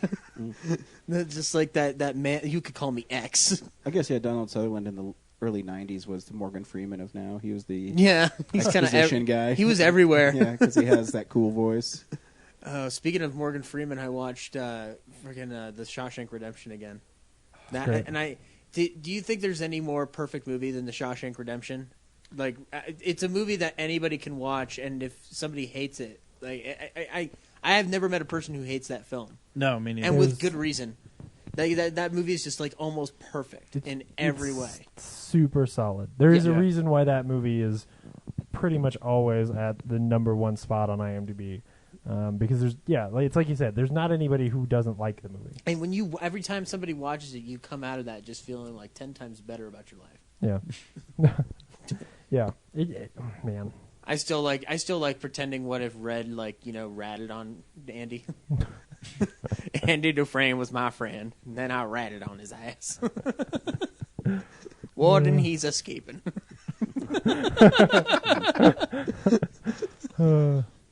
Cool. But yeah, that's all. I saw Guardians of the Galaxy as well. Yeah. Yay. Oh, just And- buried the lead, huh? Yeah, Yeah. and I don't want to spoil the post-credit sequence for Mr. Randy here, but that post-credit sequence was really fucking hilarious. Good. It's really good. I didn't expect it. No one and did. I didn't expect the voice that I got. Yeah. If we want to just put it at that, go see Yeah. Guardians of the Galaxy. It's a Yep. lot of fun. And I love the soundtrack. That's the best soundtrack of the year, by far. My dad said so too. Yeah. My dad hasn't been to movies in 5 years, and he loved Guardians of the Galaxy. Yeah. This says a lot. Okay. That he would get out of his house to go see a movie. This is a true. lot. Yeah, Ryan, I heard about the talking raccoon picture. Basically what he said. Because Your dad sounds awesome. He is a cool guy. My stepbrother, his boyfriend, said we should go see the movie with the talking fox, and my dad was like, I think it's a raccoon. And so my dad I like said, how he says it with concern, like, I think it's a raccoon. yeah, so my dad said he was sitting in the theater, and the raccoon came on, and he said, steady, steady. He wasn't going to just blurt out, it's a raccoon, I fucking told you. Because he's gay, so he's already sensitive, so. That was a gross stereotype, guys. Yeah, I'm that was sorry. bad. You should be. But in Guardians, like you already saw it, I loved seeing a little bit of Thanos in there. Oh, that yeah. was nice. That was a nice little introduction Yeah. to Thanos. The voice sounds perfect. That's going to be a fine performance for Avengers 3: The Infinity Gauntlet, which Yep. is what is probably and gonna be hopefully, awesome. Yes, it's going to be. Oh, yeah. There's no argument with it. Yeah, that That's shot, what it is. that like pullback shot at the end, right before they fade away, where he's like sitting on the throne and just grinning. It's like worth, it- as a comic book guy, like it's worth just seeing that, Yeah, right? Like right. just that shot makes it worth it. You know, the rest Oh, of the yeah. movie could be shit, and you'd be like, that was pretty cool though. That was good. Yeah. I'll watch it again. Yeah, right. Yeah, I'm gonna Marvel, take my money. Can I just screen cap that? Make it my desktop. Right. That's pretty good. I love Winter Soldier. Yay! Yeah. Awesome. Cool. James? I saw Guardians of the Galaxy this week. Whoa, that's insane. I went and saw it again. I took my mom and dad hadn't seen it yet, so because my mom and dad are two wild and crazy 60-something-year-olds, they were like, "It's 11 o'clock at night on a Saturday. James, why don't you go see this movie with us?" And I was like, "Okay." So we actually went to the IMAX 3D because Brad had actually said that it was really good, and it was really good. Nice. The 3D is not like the 3D is not overwhelming. So like in the scenes where it would be annoying, it's subtle, and in the scenes where it's cool, like in the space sequences and the chases and stuff, it's just there enough that it's actually pretty badass. It's maybe the best 3D that I've seen from a Marvel movie. And I mean, I haven't seen them all, but like we saw Avengers in 3D, and I've seen a few others. But Did and you just see in Winter general, Soldier in 3D? No. It was I good mean, in we 3D. generally try to avoid it, but because this was space stuff, like space is usually pretty cool in 3D, and it did not disappoint. So that was really great, and that movie is still freaking fantastic. Even at 11 o'clock at night, like the movie was over, it's 1 o'clock, we're all basically asleep already, and I look over at my folks, and they were like, "Yeah, that was pretty good.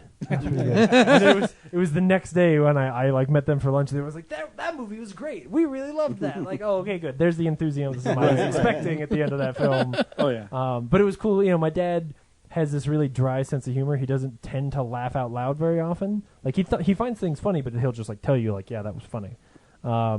So it was really great. There were a couple moments in that movie where I heard him like real good belly laugh, like really laugh, and I was like, "Holy shit, he is having fun." That's for sure. So that was cool.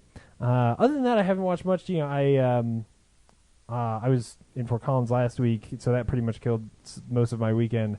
And then my roommate Dan bought a Wii U not too long ago, and I got home on Sunday, and I was like, I'm gonna play a little Mario because he's got that 3D Mario game. I have not amazing. done anything else all week. Dude, that Super Mario 3D World is amazing. Yeah, it's pretty damn good, which is crazy because I haven't played a Mario. Like I played some of the first Galaxy, but I didn't play any Galaxy 2. That game is great. Yep. That controller is shit, but that game is great. So yeah, that's pretty much everything. Everything else that I've been watching, I gotta hold off until like the seasons are over and things like that. So, Rad. yeah. I rewatched the new RoboCop. Oh, Really? did your opinion change on it? Nope. I mean, I didn't hate it to begin with. Yeah, I know. but- I was just seeing if maybe you saw it a second time, you saw Yeah. some merit in there that you missed. No, it was I feel like it's pretty watchable. I actually watched Yeah. it 2 or 3 times, like in the same sitting. Is there Like I watched it, like I paid attention, and then the other 2 times I just kind of let it go. Huh? What? is there like are there deleted scenes or extended anything or? There are deleted scenes. They're really brief though. I think there's like 3 of them, Oh shoot. and they're not anything like. One of them is just a senator getting prepared to be on TV. It's not. So I was like, oh, that's clearly wasn't necessary. So yeah, Yeah. So you I wouldn't was buy sort that of- for $1? I would not buy that for $1. I was sort of hoping that was going to be one of those movies where, like, you at least got the sense that there were grander, goals beforehand, and that like that there was going to be some really Yeah. bloody scenes cut out or something like that, or just some more sinister undertone somewhere. The making of really talks about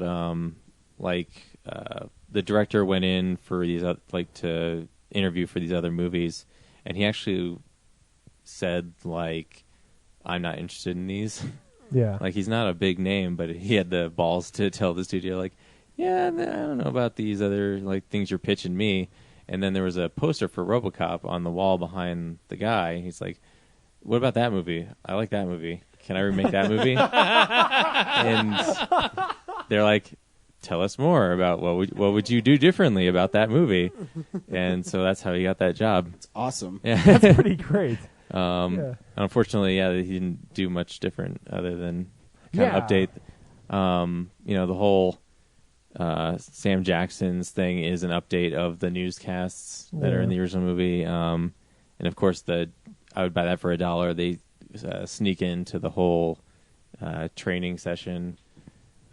So there's cool nods like that. And they probably the most impressive thing I thought about the movie is that they kept the original score. Yeah. To it, like they could have just gone with a completely new theme for RoboCop, but they Some managed Daft to, Punk in there. Daft Punk it up. Yeah. But yeah, they got the original, RoboCop score is pretty sweet. Like it makes it feel like a RoboCop movie. Right. And then like the rest of the special features are designing the suit, and there's extensive like footage of like his rubbery undershirt, huh? Sorry, I was just laughing because I was picturing dudes in a room going like, "Oh, we got to design the suit." So it looked like this before. I don't know. Take some of these bolts out and make it more sleek. Yeah, like, I don't know. Yeah. It just made me laugh. Well, the guys they're talking to are talking about like they were big fans of the original and they love the suit, but they can't just as artists they can't just steal Rob Bottin's work and call it their own. So that's like why they kind of have to have their own suit made. And to be completely honest, the old suit would have looked a little bit silly if you'd put it into a modern movie. Yeah, or it would have possibly. been amazing. unless the story was like, it. because in 3 they kind of wake him up, I think. Oh, So they yeah. could have done that again to justify having the old suit, but Or if you set it in the 80s, yeah, right? Like if you make the technology not necessarily super future tech, right? That's something about the new movie is like, even though in the original series Dallas is doubling for decrepit old Detroit, this movie, the city doesn't feel like it's decaying like it should be. Right. It doesn't feel like a city that's falling apart. It just feels like they shot in a city. Oh yeah. Because his house is really nice. Like, Yeah. he lives in this nice suburban house. Things are good in this city. They're Yeah. not that bad. Yeah. He lives in like Hillsdale. They could have used Detroit, and it would have been perfect. Right. Yeah. Exactly. Exactly. So yeah. Cool. And then I also watched on Ryan's recommendation. Mud. Yes, Assault on Arkham. Nice. Oh. I found a Steelbook edition. I was Good so man. excited. Yeah. And that movie's pretty sweet. Yeah. Is Did that the one? pupils in Batman bother you? That's one of the recent animated ones, right? Yeah, it's it just came out. Yeah, and it's not really a Batman movie. It's a Suicide Squad movie. Yeah. I thought the ending was a little weak. Yeah. Yeah, that's my only problem with it is that some of the stuff is really convenient in it. Yeah, they go through all this trouble to storm Arkham, and then it's like Amanda Waller's plan, and then at the end the way she just says like even Batman staying in the room like grilling her saying, "So we just did this whole story just to kill the Riddler, like to try and kill the Riddler." Mm-hmm. She's like, "Yeah, I know it's elaborate, but what are you gonna do?" Like it's like Yeah. it's almost like they're saying like, "Yeah, this is kind of an absurd idea, but we did it anyway." So it looks good though. Oh yeah, no, I like I said, I thought it was dark. Yeah. I mean, it's pretty bloody for a movie. I mean, Yeah, people's 2 of the heads are characters get popping ripped their off, heads ripped off. Yeah, and Harley Quinn's really, naked. naked in it a bunch. What? Yeah. yeah, Of course, it's just side boob and butt, but yeah. it's still it's weird seeing it in a An animated Batman. because it makes you feel like it should be for kids, but But the cool thing is Batman's not in it very much. When he shows up, it's pretty badass. And they ape a lot of Asylum games Yeah, details. And the guy who's filling in is for Mark Hamill's pretty good. Is yeah. the Joker. Troy Baker. He does. oh, it's Troy Baker. he does- Oh shit, yeah. He does Joel in The Last of Us. Yeah. And he also does the Joker in Arkham Origins. And Booker DeWitt in Bioshock. It's really great. Actually, I watched The Last of Us making of this last week, and to see him talk as Joel, and then they have like Joel next to it. I mean, they look nothing alike because Troy Baker's like a good-looking dude Yeah. and young, and Joel, and it's this old Southern Rough 50-year-old guy, guy. yeah. And to hear that voice come out of that man is nothing short of great, and that's why. And his Joker isn't quite as loony as Mark Hamill's. He has a little more sinister tone to him, but it's a pretty good impression. I don't know if that's the right word or homage. That right there is why Hollywood doesn't understand voice actors. Like Yeah. it's just man. But overall- Animated movies would be so much better if they actually understood good voice acting. Overall, did you like the Assault on Arkham? Yeah, I think I did. Yeah. I bet when Batman broke that dude's hand, that was awesome. Like right at the beginning, he's like reaching for a control or something on the computer screen, and Batman breaks his hand. It's all fucked up. Oh, yeah. It's awesome. Yeah, seeing all the brutal stuff is sweet. Like it was an interesting choice having like Batman fight Harley Quinn, and then Deadshot fighting the Joker at the Yeah. end. But yeah, then the Joker like dies in the helicopter. Yeah. You can see I was doing air quotes. Yeah, he does for those it. at home. He gets out somehow. It's like how? yeah. He's the Joker. I think Yeah. it's part of just who he is. I yeah, don't he's think just the it's- Joker, so it's how it happens. So No, I had lots of fun with it because it's a more mature take on Batman, and it's kind of a different side. and I liked they covered a lot of different characters. Like the Penguin was in it. Bane was in it, right? Yeah. Yeah, Bane was in it.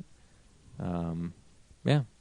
And then the last thing I watched was a series called The Birthday Boys, which is a Bob Odenkirk produced, executive produced sketch comedy show. And it feels like Mr. Show, but with like HD quality. I'll have to watch it now. And there's no live sketches; it's all pre-recorded. But yeah, they're like, I couldn't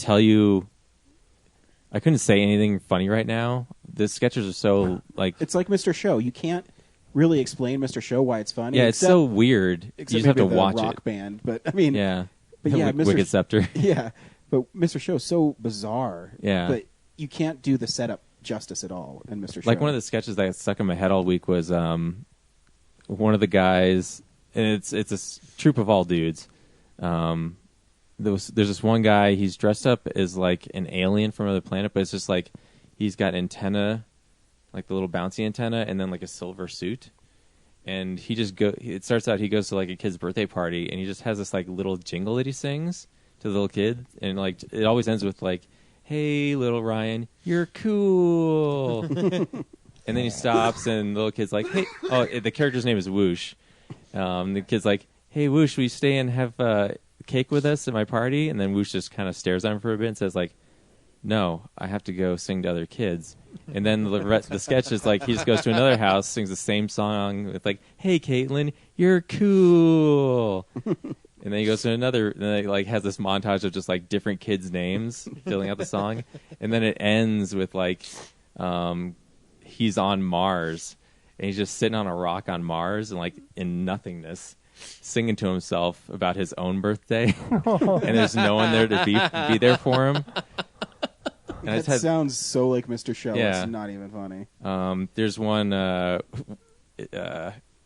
It's called the episode's called "All Your Favorites Are Back," and it's just the sketch troupe sitting in the dressing room waiting for the show to start, and the announcer is showing the pre-roll of the show, and it's them, but they're dressed up as all these like characters with all the goofy names that like Mr. Show comes up with, like I can't even think of one. There's like 100 of them. They go through like 100 of them and recycle a few. And they do like a sketch about goofy roofers.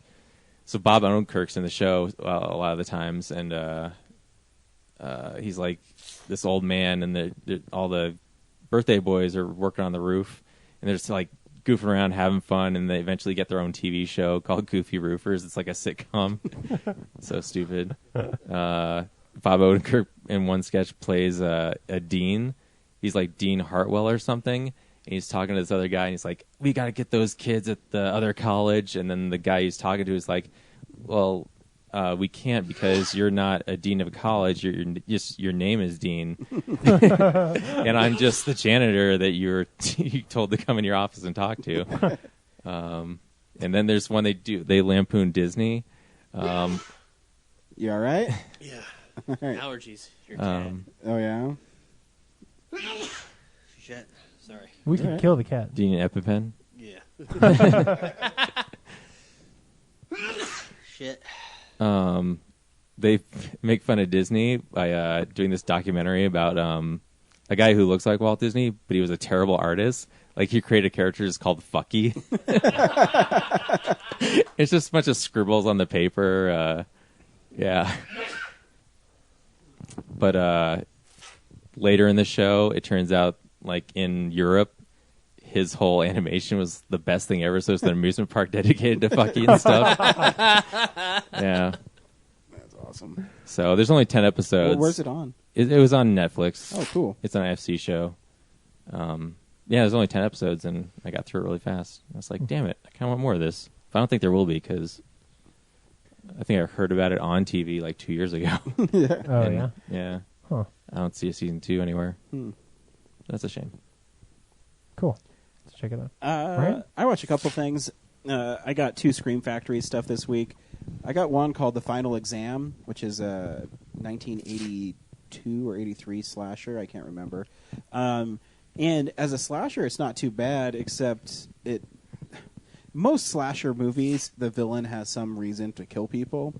And this one he doesn't? No, it's really weird. So the I opening have this knife and I don't know what to do with it. pretty much the opening scene is Motivation. these two kids fooling around in a car, and all of a Like sudden goofing off or having sex? having sex. Oh, okay. And, Well, it's a slasher movie. and Oh, the- right. I'm sorry. I forgot. And this dude with like a Beatles haircut shows up and like starts killing them. That's his motivation. And then it cuts to a different school that's in the like the town over, and like the characters are actually pretty well written. I mean, there are 80 cliches. There's the stupid jock and the fraternity guys and the sweet innocent girl, but I mean they're pretty funny and they have fun. Except there was this one scene where it's because of what's happened recently in recent history, where the fraternity prank is they have a shooting on campus where they kill a lot of the fraternity brothers during finals, so they don't have to take finals. But it's dudes who jump out of a van with machine guns and start wasting students. Like, this is way different context now. But anyway, so the slasher shows up. You keep on waiting for motivation why this guy is killing people. There is none. He's just some normal-looking dude stabbing people. How does he kill people? Just with a knife? With a knife. So it's not even anything weird. Like it's a. Like what was Yeah. the one from It's Sorority not like a Row knife where it that's was like curved. it was like the a weird four-way lug bar with Right, a knife exactly. on one end and a like spike a on the sickle other. and a hammer and a There's no no, curse there's of nothing thorn. weird. No, exactly. See, even then, I'd be like, I can understand the curse of the thorn. Yeah, but, yeah. like, Again, the final exam is the thorn, just like Halloween 6. exactly. Yeah, I mean, Wild Man, who's the jock, he's still in drugs from the coach's office, I guess.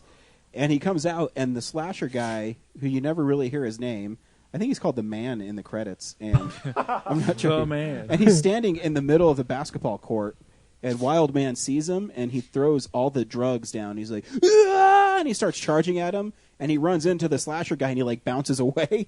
So the slasher guy is obviously really strong. Do you ever like find out who the Nope. like when they Nope. finally catch and just- kill Nope. the slasher? They don't Nope. like. It was the old man in the barn. Nope. Wow. This gym coach shoots an arrow at him, and he catches it out of midair, and then the final girl stabs him, and then she walks out and starts crying, and that's the end of the movie. Oh god. Never know his name. Stabs him to death, or Yeah. like After he Okay. falls like 200 feet, it's really weird. that's too bad. How will Somebody they should make a make sequel? movie from his perspective where it's Yes. all just a bunch of misunderstandings. Exactly. Like Tucker versus Dale 2. Yeah. Hey guys, your tire's flat. No! Or, I don't know. So I mean, it's all right. It's a slasher movie. Yeah. The movie I really did enjoy, and I'm surprised. I thought I saw it before, but I haven't after I watched it. It's called Motel Hell, and it's like a dark comedy. And nobody likes you. Oh, Ah. to throw a cat. So it's called Motel Hell, and the reason I was really intrigued by it is Scream Factory, if they do collector's editions, commission comic book artists or pulp artists to make new art for it. And the cover for Motel Hell is this guy with a pig head who has a really big chainsaw. And I'm like, I have to see this movie. And in it, it's kind of a mix of black comedy and slasher, where there is this hotel called Motel Hello, but the O keeps on flickering, so it says Motel Hell. And the farmer there, I can't remember his name. Damn it. But anyways, Farmer Vincent, he kills people as they're driving by, and he plants them in their garden, and he feeds them high quality, no pesticides corn, and he fattens them up, and then he harvests them and grinds them up and puts them in his meats. And so there's like a part where he says, you know what I always say, it takes all types of critters to make Farmer Vincent's fritters. And it's like this old guy, and he's really funny in it. And Wait, so does he catch him? Yeah, like, he like so sets they're up still traps. alive when they're Yeah, when he when he plants plants them. them, they're still alive. He cuts Oh, their okay. vocal cords so they can't talk. Okay. Oh. So I mean, there's some gruesome parts in it, but Yeah. it's underlined by these two great performances by the lead characters. One's his sister, and the other is him. I forget the actor's name, but they're great in it, and they have this great chemistry. At the end, some of the people that are planted get out and they act like zombies and they can't speak. So there's a definite nod to Romero because they're all walking up this like foggy road going ooh, and then at the very end he gets in this chainsaw fight with a pig head. Like Farmer Vincent's wearing the pig head, Right. and he's fighting the cop with a chainsaw, and the cop has a chainsaw, and the cop gets him and he gets stuck in him. And they're brothers, and he runs up to him and he says, "Oh, Vincent, I'm so sorry this happened to you." He says, "Me too. I have so many regrets." And his brother says, "What is it?" "I lied. I used preservatives in my meat." and then he fucking dies. I think this movie's from 1980, and it's that's just pretty funny. really silly. And I had tons of fun watching it because it's gruesome and gross, but like sometimes you don't expect that from movies from the 80s to be kind of black Self-aware, comedy yeah. right on the head.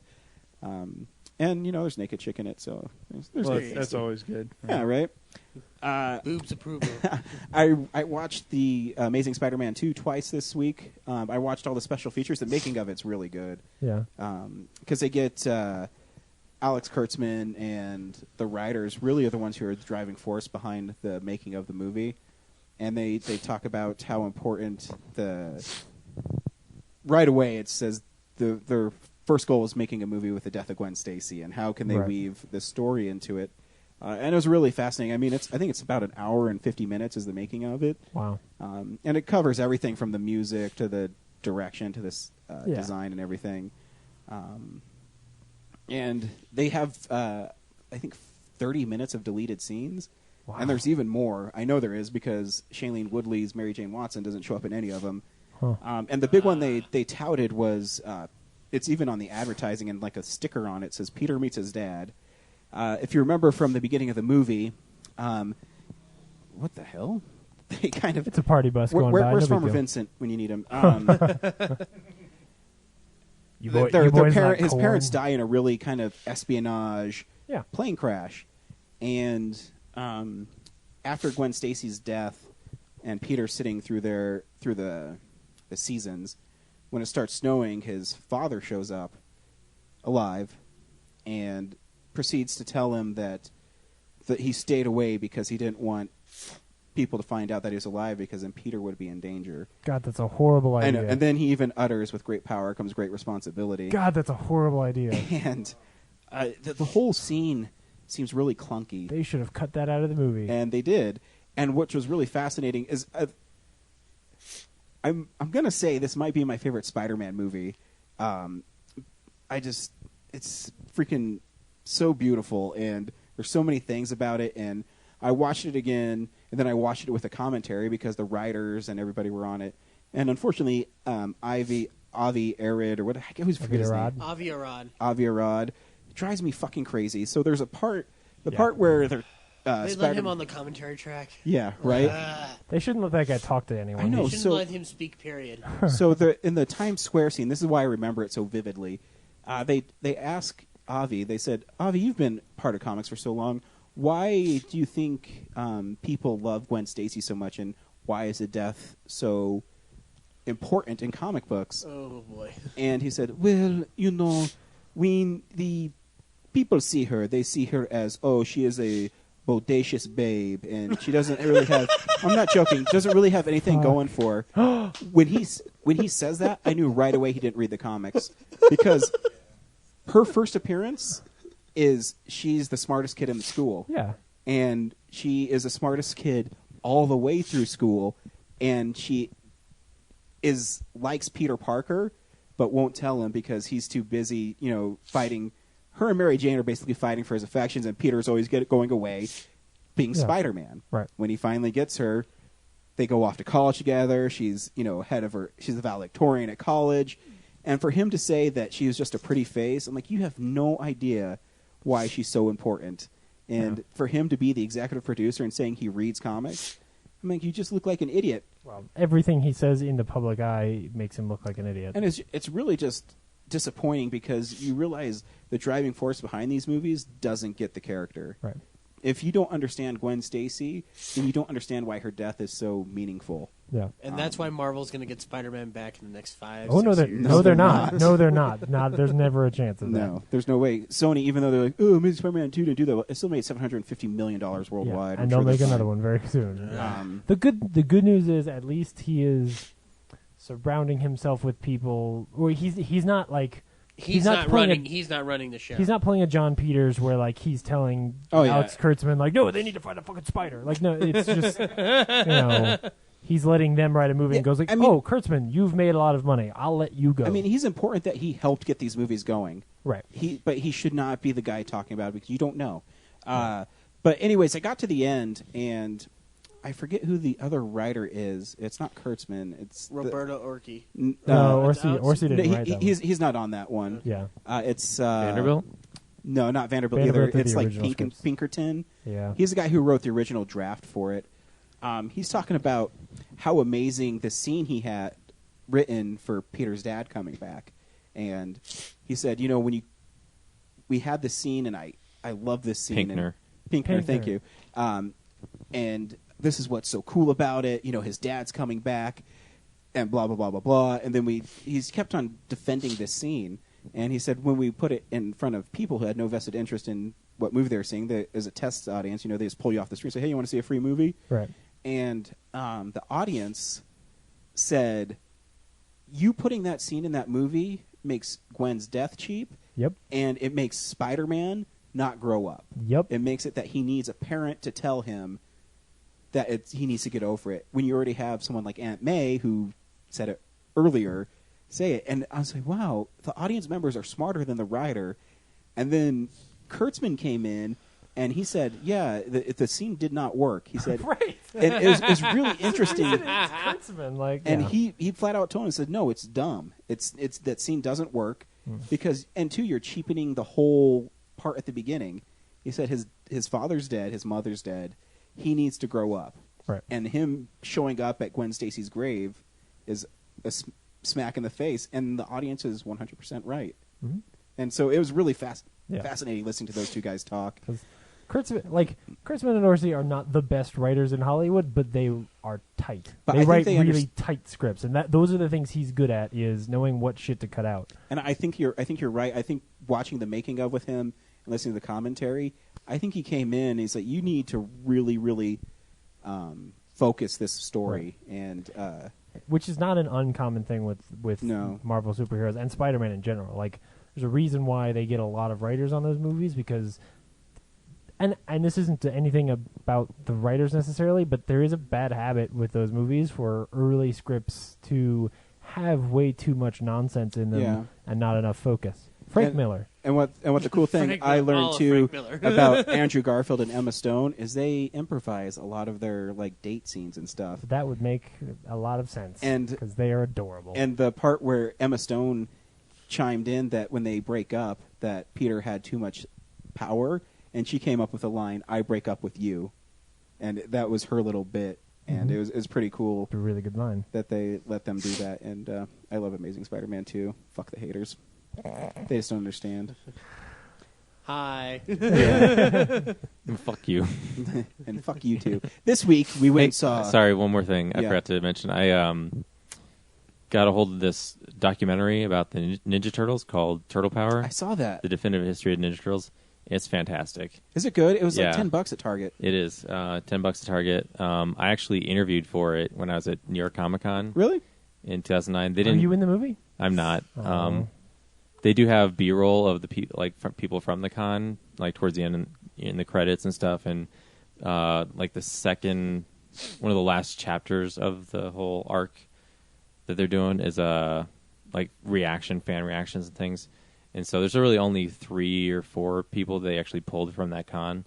But I had my Kevin Eastman drawing on my shoulder that I hope they'd include in there. They didn't, but I can understand why, because You're not even in the special features? no.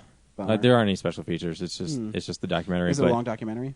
Yeah, it's like an hour and a half. Nice. And it says definitive history, and I was hoping they really just tackle the very beginning. They don't get into like the Next Mutation show or the 2003 show,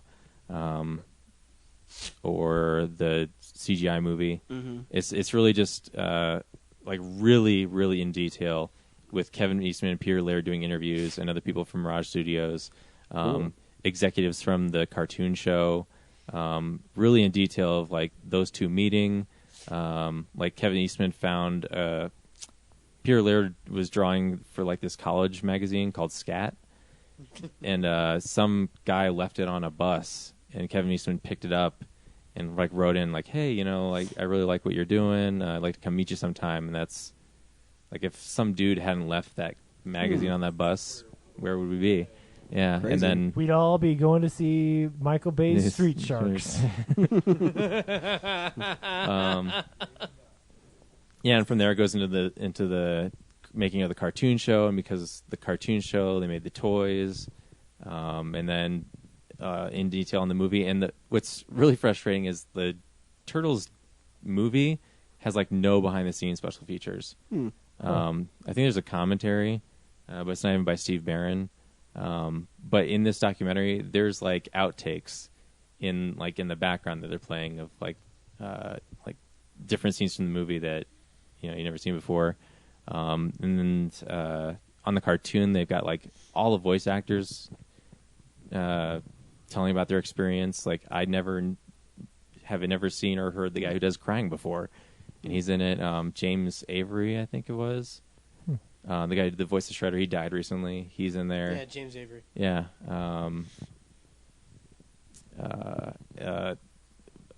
What's her name? God damn. Megan Fox. The girl who played the original April, talking about like how she wasn't included. Oh, Michael Ian Black and Wow. Robert Ben Garant played in the concert thing that they did, the Coming Out of the Shells tour. Yeah. They played like Michelangelo and Raphael on the tour. Like they were in the Holy suits shit. singing and dancing Are you serious? in that tour. Like I have the Wow. video of that whole thing, and like And it's Michael Ian Black. Wow. yeah, I blew hate, my mind. I hate Yeah. music. And it wasn't even like in an ironic, like, this is a stupid way. It was like, that was a job. That was their job, yeah. Yeah. And originally it was just one gig, and then it took off. And so they traveled the country doing those awesome. characters. Yeah.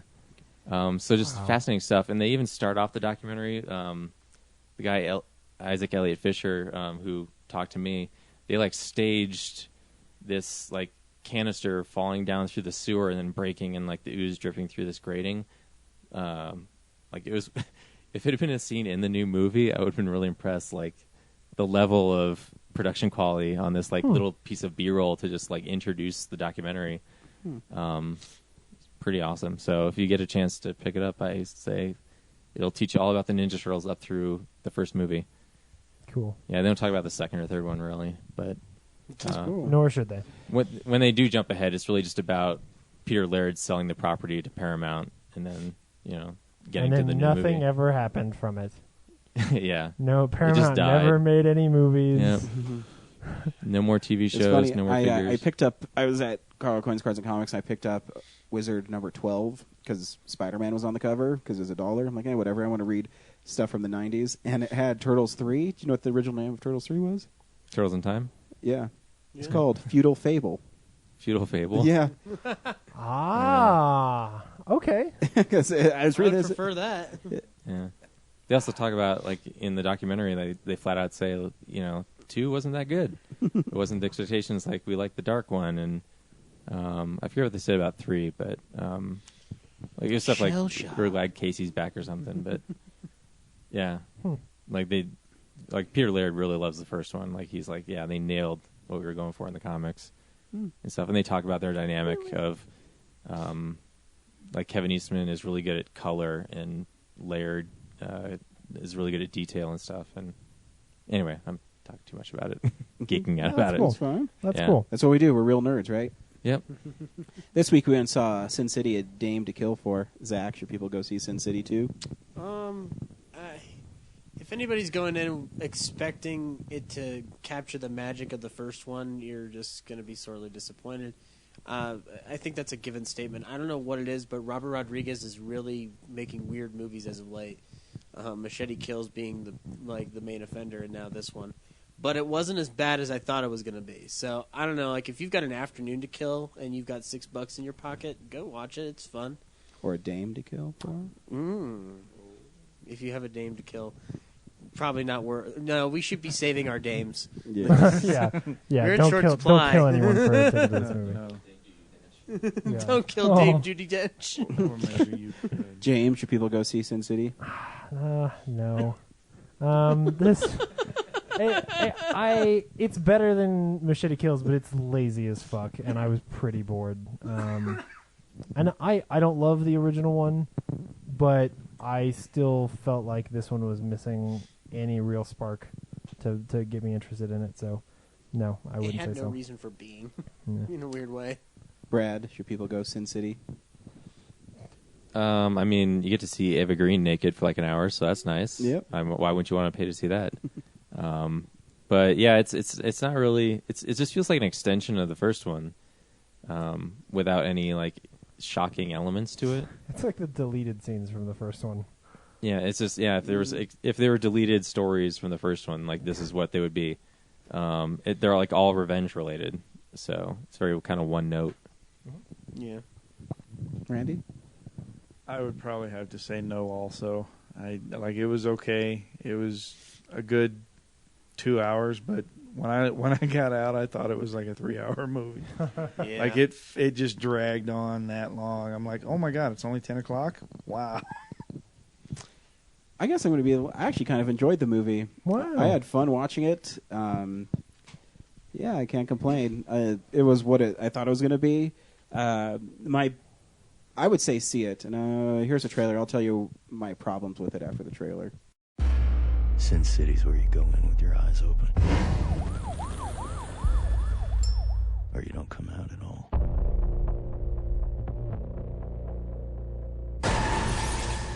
How did I get here? What have I done? You're the only man I ever loved. Death is just like life in Sin City. It always wins. You never thought we'd stand a chance against the most powerful man in the state. Maybe I'll go crazy. Crazy's sounding pretty good right now. Well, Senator, You got any idea what you're up against? You're up against a Rourke. I'm ready for your worst. Boy, you don't even want to dream about my worst.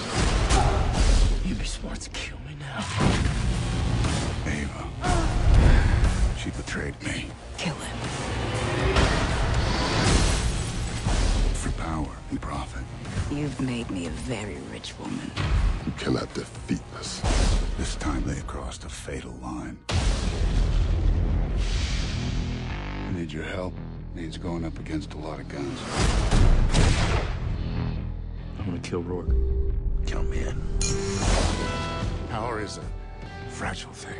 I need them to know the price of defiance. Now, who wants to play?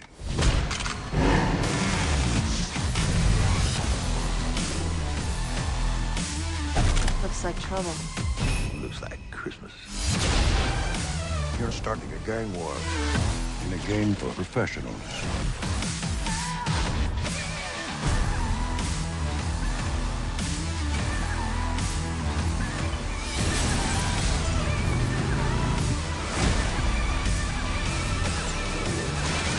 Never lose control.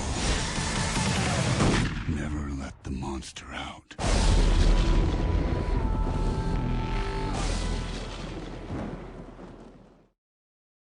I'm actually in your camp with this one because like I don't hate it, and I would definitely recommend people see it.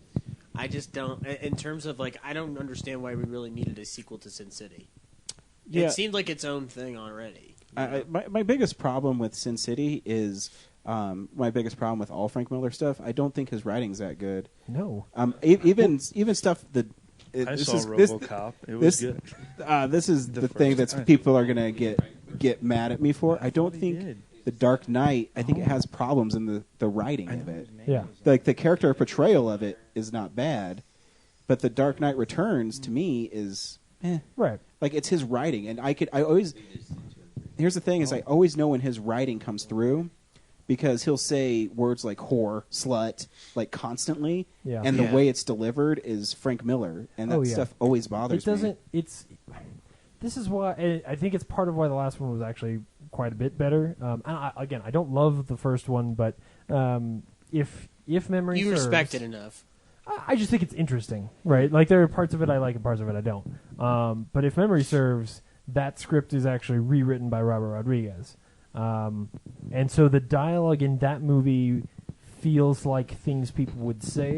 And Frank Miller doesn't write like the way people talk. He writes like comic books, and so there were a lot of lines, especially lines that Nancy has, where she says things, and I think, why would you say it that way? Or why would you even say it? I wanted to know how she was able to get words out of her mouth. Like there were moments like the city, it trenches with my blood, and yeah, she kept repeating that thing over and over. But to me, that's okay because it makes sense for the story. That's what the kind of film it is. It's a film noir, and I think the voiceovers were really good. Oh, the voiceovers! I really got in the voiceovers, but some of the writing and the dialogue and what they're saying doesn't. I agree. It's not noir. It's clunky. It's what somebody thinks is noir. It's clunky. Yeah. It's like the goddamn Batman. Like stuff like that just irritates me because that's what I think of when I think of Frank Miller. His ideas are cool. I do like The Dark Knight Returns, but again, when I read it and I read his All-Star Batman and Robin, or I read his Daredevil run, or he did some Spider-Man stuff, his voice isn't unique enough for each character. Each character kind of has a similar tone and beat to him.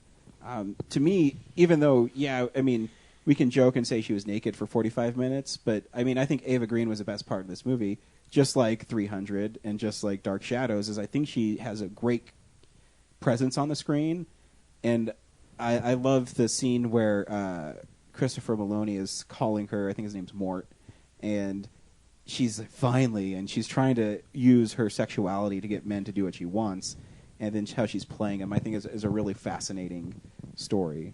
There were parts of it of that story that were okay, but it felt fairly, I don't know, predictable to me. Like I sort of I never found that character to be very deep or interesting.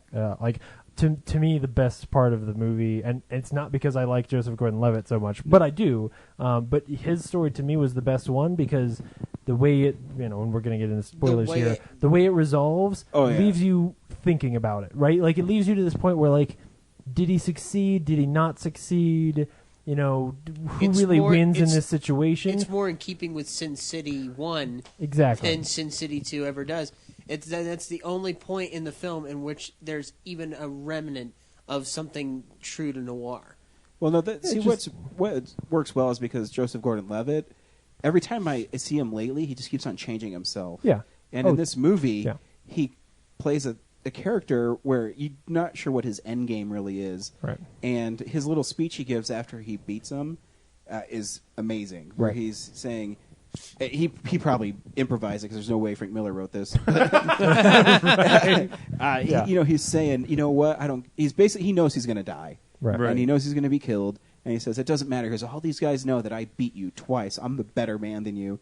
And after he gets shot by Powers Booth, you do see the looks on people's faces saying, "This guy's, not cool." And and that's what I think. What made Nancy's stories pay off not as good. Mm-hmm. Because I did really love the Ava Green story. I really did. Right. And I love Joseph Gordon-Levitt's, and I like the beginning of Nancy's story.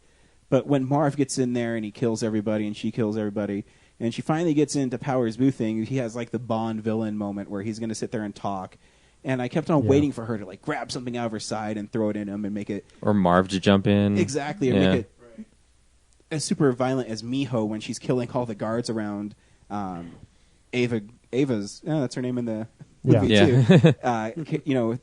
Something like that, but they even cut away. You don't even see her kill him. Yeah. So to me, it's this huge setup because, and he has time to shoot her back. Yeah, he doesn't. It's so weird, and it's really 1960s Bond villainy where he's gonna.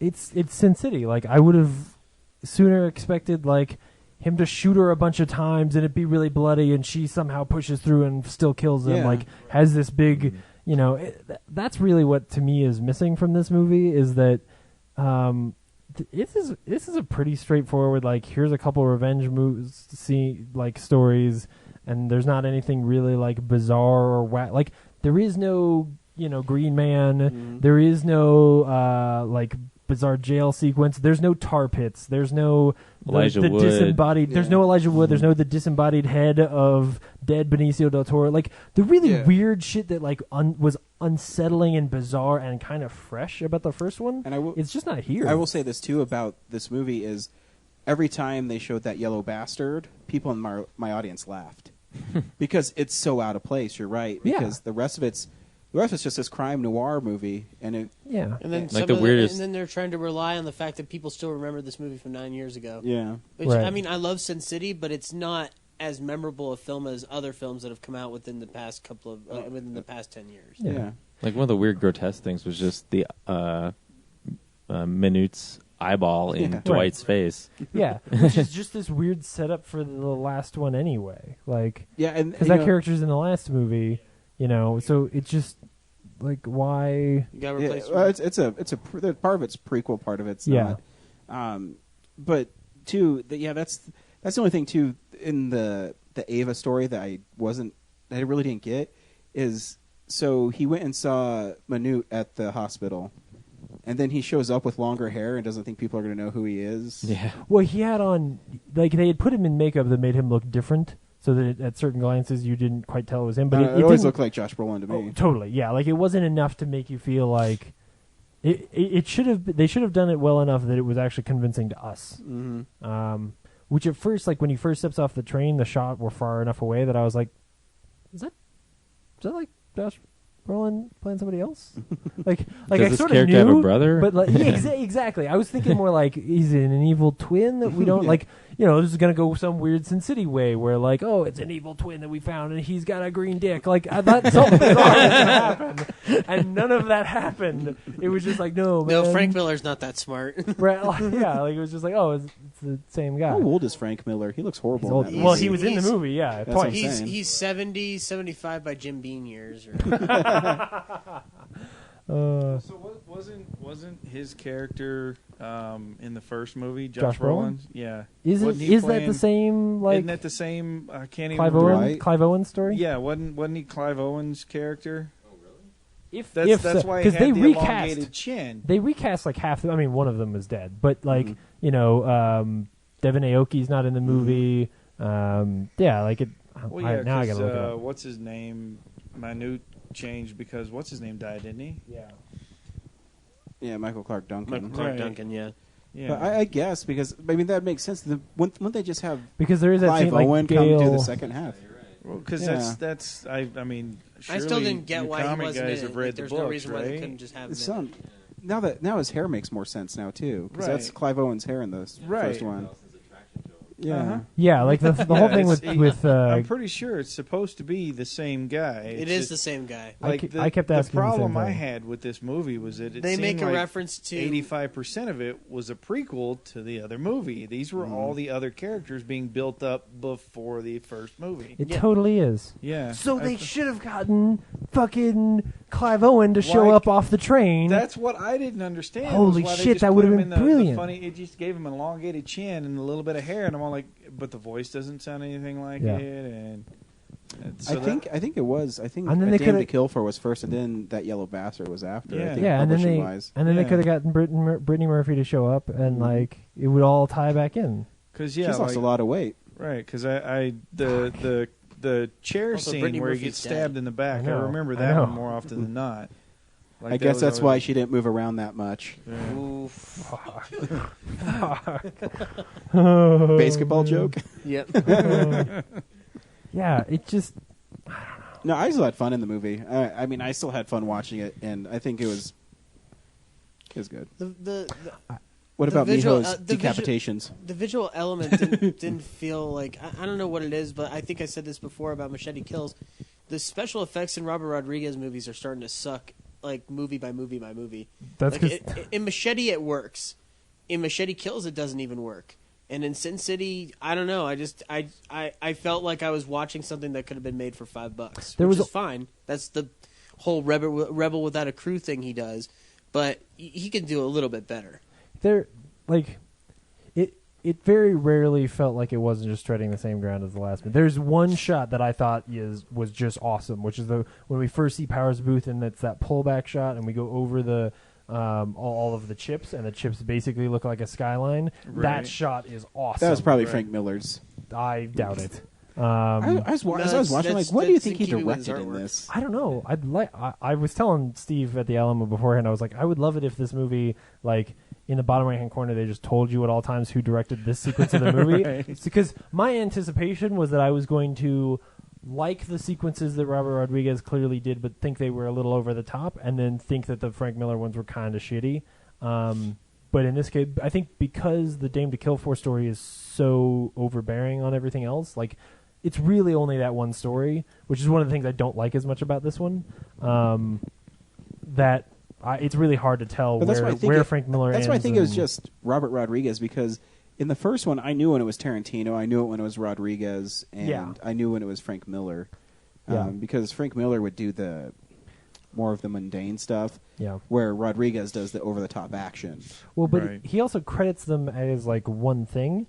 So it may just be that, like, Frank Miller was always on set, and he was That's like, what I think it is. Cool. I think it's just because, like, I think he gives him director credit. I'm probably wrong, but I think he does it because he borrows so heavily from the book. Yeah. That he uses, panels from the book are actually his storyboards for the movie. So maybe that's why he gives him director's credit or something. I also think he does it because he really liked Frank Miller as a kid. Like, I don't know. I know. I haven't seen Frank Miller's The Spirit, so I don't know how. You're not missing anything. I don't know how good of a director he is. I'll just be honest with you. Don't. I mean, I've never seen it. It wasn't horrible. It wasn't terrible, I didn't know anything but about The Spirit, so to me it was an entire It doesn't look movie like that The I had Spirit, no that's knowledge for sure. of. Yeah, it's definitely not Will Eisner. I'm sure. Yeah, Will Eisner has nothing to do with that movie. But I just feel like Robert Rodriguez is either really bored or really doesn't care anymore. Yeah. Like, this just doesn't feel... This is not El Mariachi or Desperado. Like, this is not those cool movies that... This isn't even if you didn't love, Dawn. like, were fun. This think isn't From even Dusk the Till Dawn was faculty. funny. This isn't even. Oh, like, absolutely. Oh, yeah, Planet that same Terror. guy. Right. This is like. I mean, like. I'm Planet sorry, Terror is but where this it man starts to used go to be downhill. entertaining. Yeah. But everything since Planet Terror, like... I mean, Machete Kills is basically just more of that. Or Machete, I mean. But, Machete was we're fun, forgetting that he has made, like, shorts since then. That's like, one of his kids' movies. I don't hold that against him. That's one of his kids' movies. Like, that's like everybody makes a movie for. Can the you kid. draw the line anymore? Alexa Vega is in this movie that we seen tonight. Yeah, we saw her in one scene. Yep. One scene doing that creepy thing that we were talking about a couple episodes ago. Like Woody, it's Robert Rodriguez has a weird Woody Allen fascination with Alexa Vega. Yeah. I put you in a movie when you were a little kid. Now you're sexy and 22. Yeah. Dance for me. I love the movie for what it is. Like, it was fun watching a black and white movie in the theater. That was fun. I That don't was think fun. Right. He I'm doesn't sure play it with scared the shit out of a lot of young people. I don't think he plays with the colors as much in this one either, other than Eva's eyes. Yeah, which that was after a while kind of got annoying for me. No, but was see, it but wasn't. see, It wasn't that's subtle. That's when she's being the conniving woman. Right. When Yeah. All of she's- her eyes turn gold Yeah. because she's Right. only Yeah. concerned about money and yeah. It just wasn't subtle. It was The movie you guys should have saw this weekend was The Monster Squad. Yeah. Yeah, because The Monster Squad's agree. awesome. Because it's written by Shane Black. I don't know if anybody knows this. And it's really funny and really violent for a kid's movie. And it was made in the 80s, so the kids... at the beginning, the kids are in the principal's office. And they're in there because they keep on drawing monsters in their science class. And the principal walks by them and, like, pats them on the back, and he says, "You know what I think's cool? I think science is cool." And so, as they're leaving, the kids are saying, "Oh man, you see him get all homo on me? Like I smell like 40-year-old dude." And they call each other fags and stuff. And the good old days. This when you could movie's be pretty violent for a insensitive. PG-13 movie. Oh, God, yes. I'd recommend everybody see The Monster Squad if you like 80s kid movies with cussing and monsters. And the monsters look great. The Gillman in it the Gillman designed by Stan Winston is maybe one of the coolest creatures ever. And Ryan, there's just one thing I want to ask you. Are Sure. you in the club? in the club, Are you in the goddamn club? Is there a chick undressing across the way that I can Yes. take pictures of? Yeah. Because it's so awesome. Because there's also this dude named Rudy in it, and he's in junior high. Rudy doesn't belong with those No, kids. but he smokes, drinks. There's a scene where they're talking to the kid's sister that Rudy's taking pictures of because they need a virgin to recite this passage in German to send all the monsters away. Clearly. And so this 14-year-old boy is drinking a beer, and and one of my favorite setups in the whole movie is, so she says she's a virgin, and they're in the town square, and they're trying to get all the monsters to be sucked into this vortex, and she says it, and nothing happens, and the kid says, "Wait a minute, are you really a virgin?" She said, "Oh, yeah, well, I mean, Steve, but he doesn't count." And the little boy goes, "Doesn't count!" It's freaking great. My favorite line in that movie still to this day is, "My name is Horace." Yeah, it's a fun movie. Cool. Yep. So you should Cool. go see the Monster Squad. Available on Blu-ray.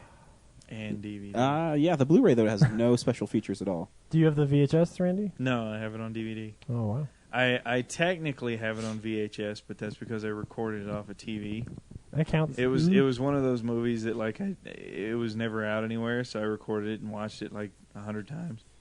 And then when it came out, recently was 25th anniversary or something something. like that. Yeah, that big party pack edition. Yeah, I bought that I have one. it sitting on my shelf.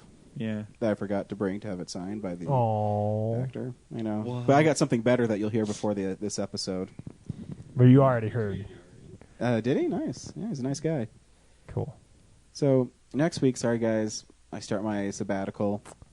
Somehow you'll have to survive without me with no good movie coming out next week. Yeah, seriously. Like, you picked I think you got your wife pregnant on, just on purpose at that time. I know. So It's my that- birthday next Friday, perfect so enough that'll to be leave my, me high and dry that'll be figuring my out what we're gonna gift to do. me. I don't have to watch November Man in August. Yeah.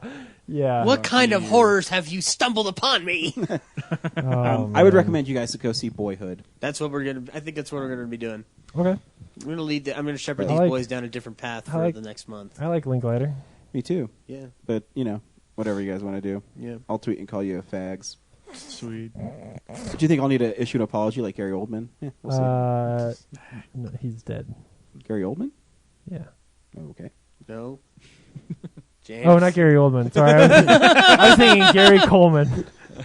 It's really late and I'm tired. In this Playboy interview, he said Jews, cunts, and fags, and he only had to issue apology to Jews.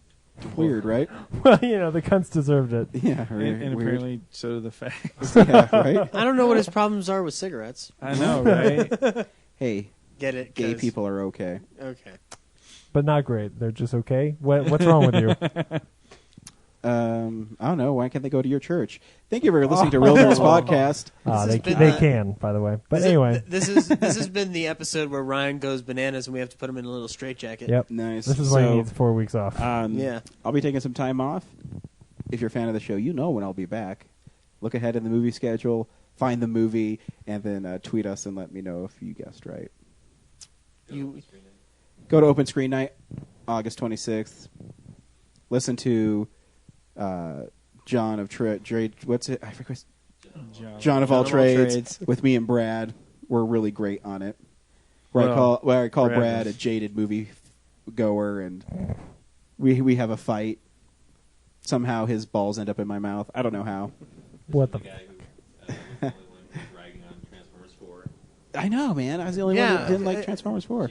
I heard that episode again, and I'm just like, I still can't believe you didn't just go with it.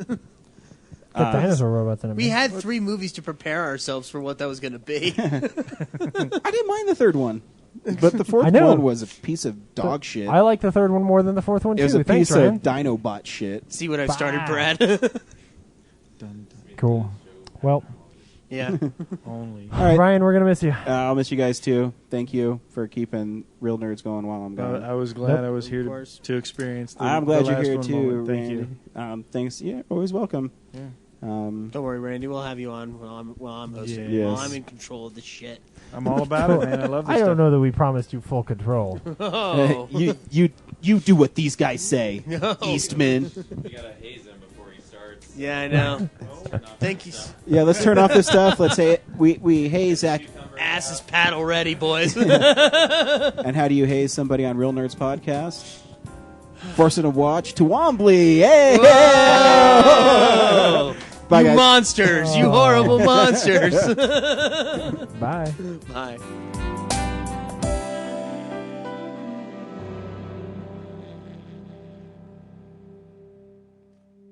Visit our website, realnerdspodcast.com. You can tweet us at real_nerds. You can email us even, realnerds@gmail.com. Like us on Facebook. Hey, stream us on Stitcher. You want to call us? 720-6nerds5. And download us on iTunes. Just search Real Nerds. Thank you, Joe Kempter, for the wonderful voiceover.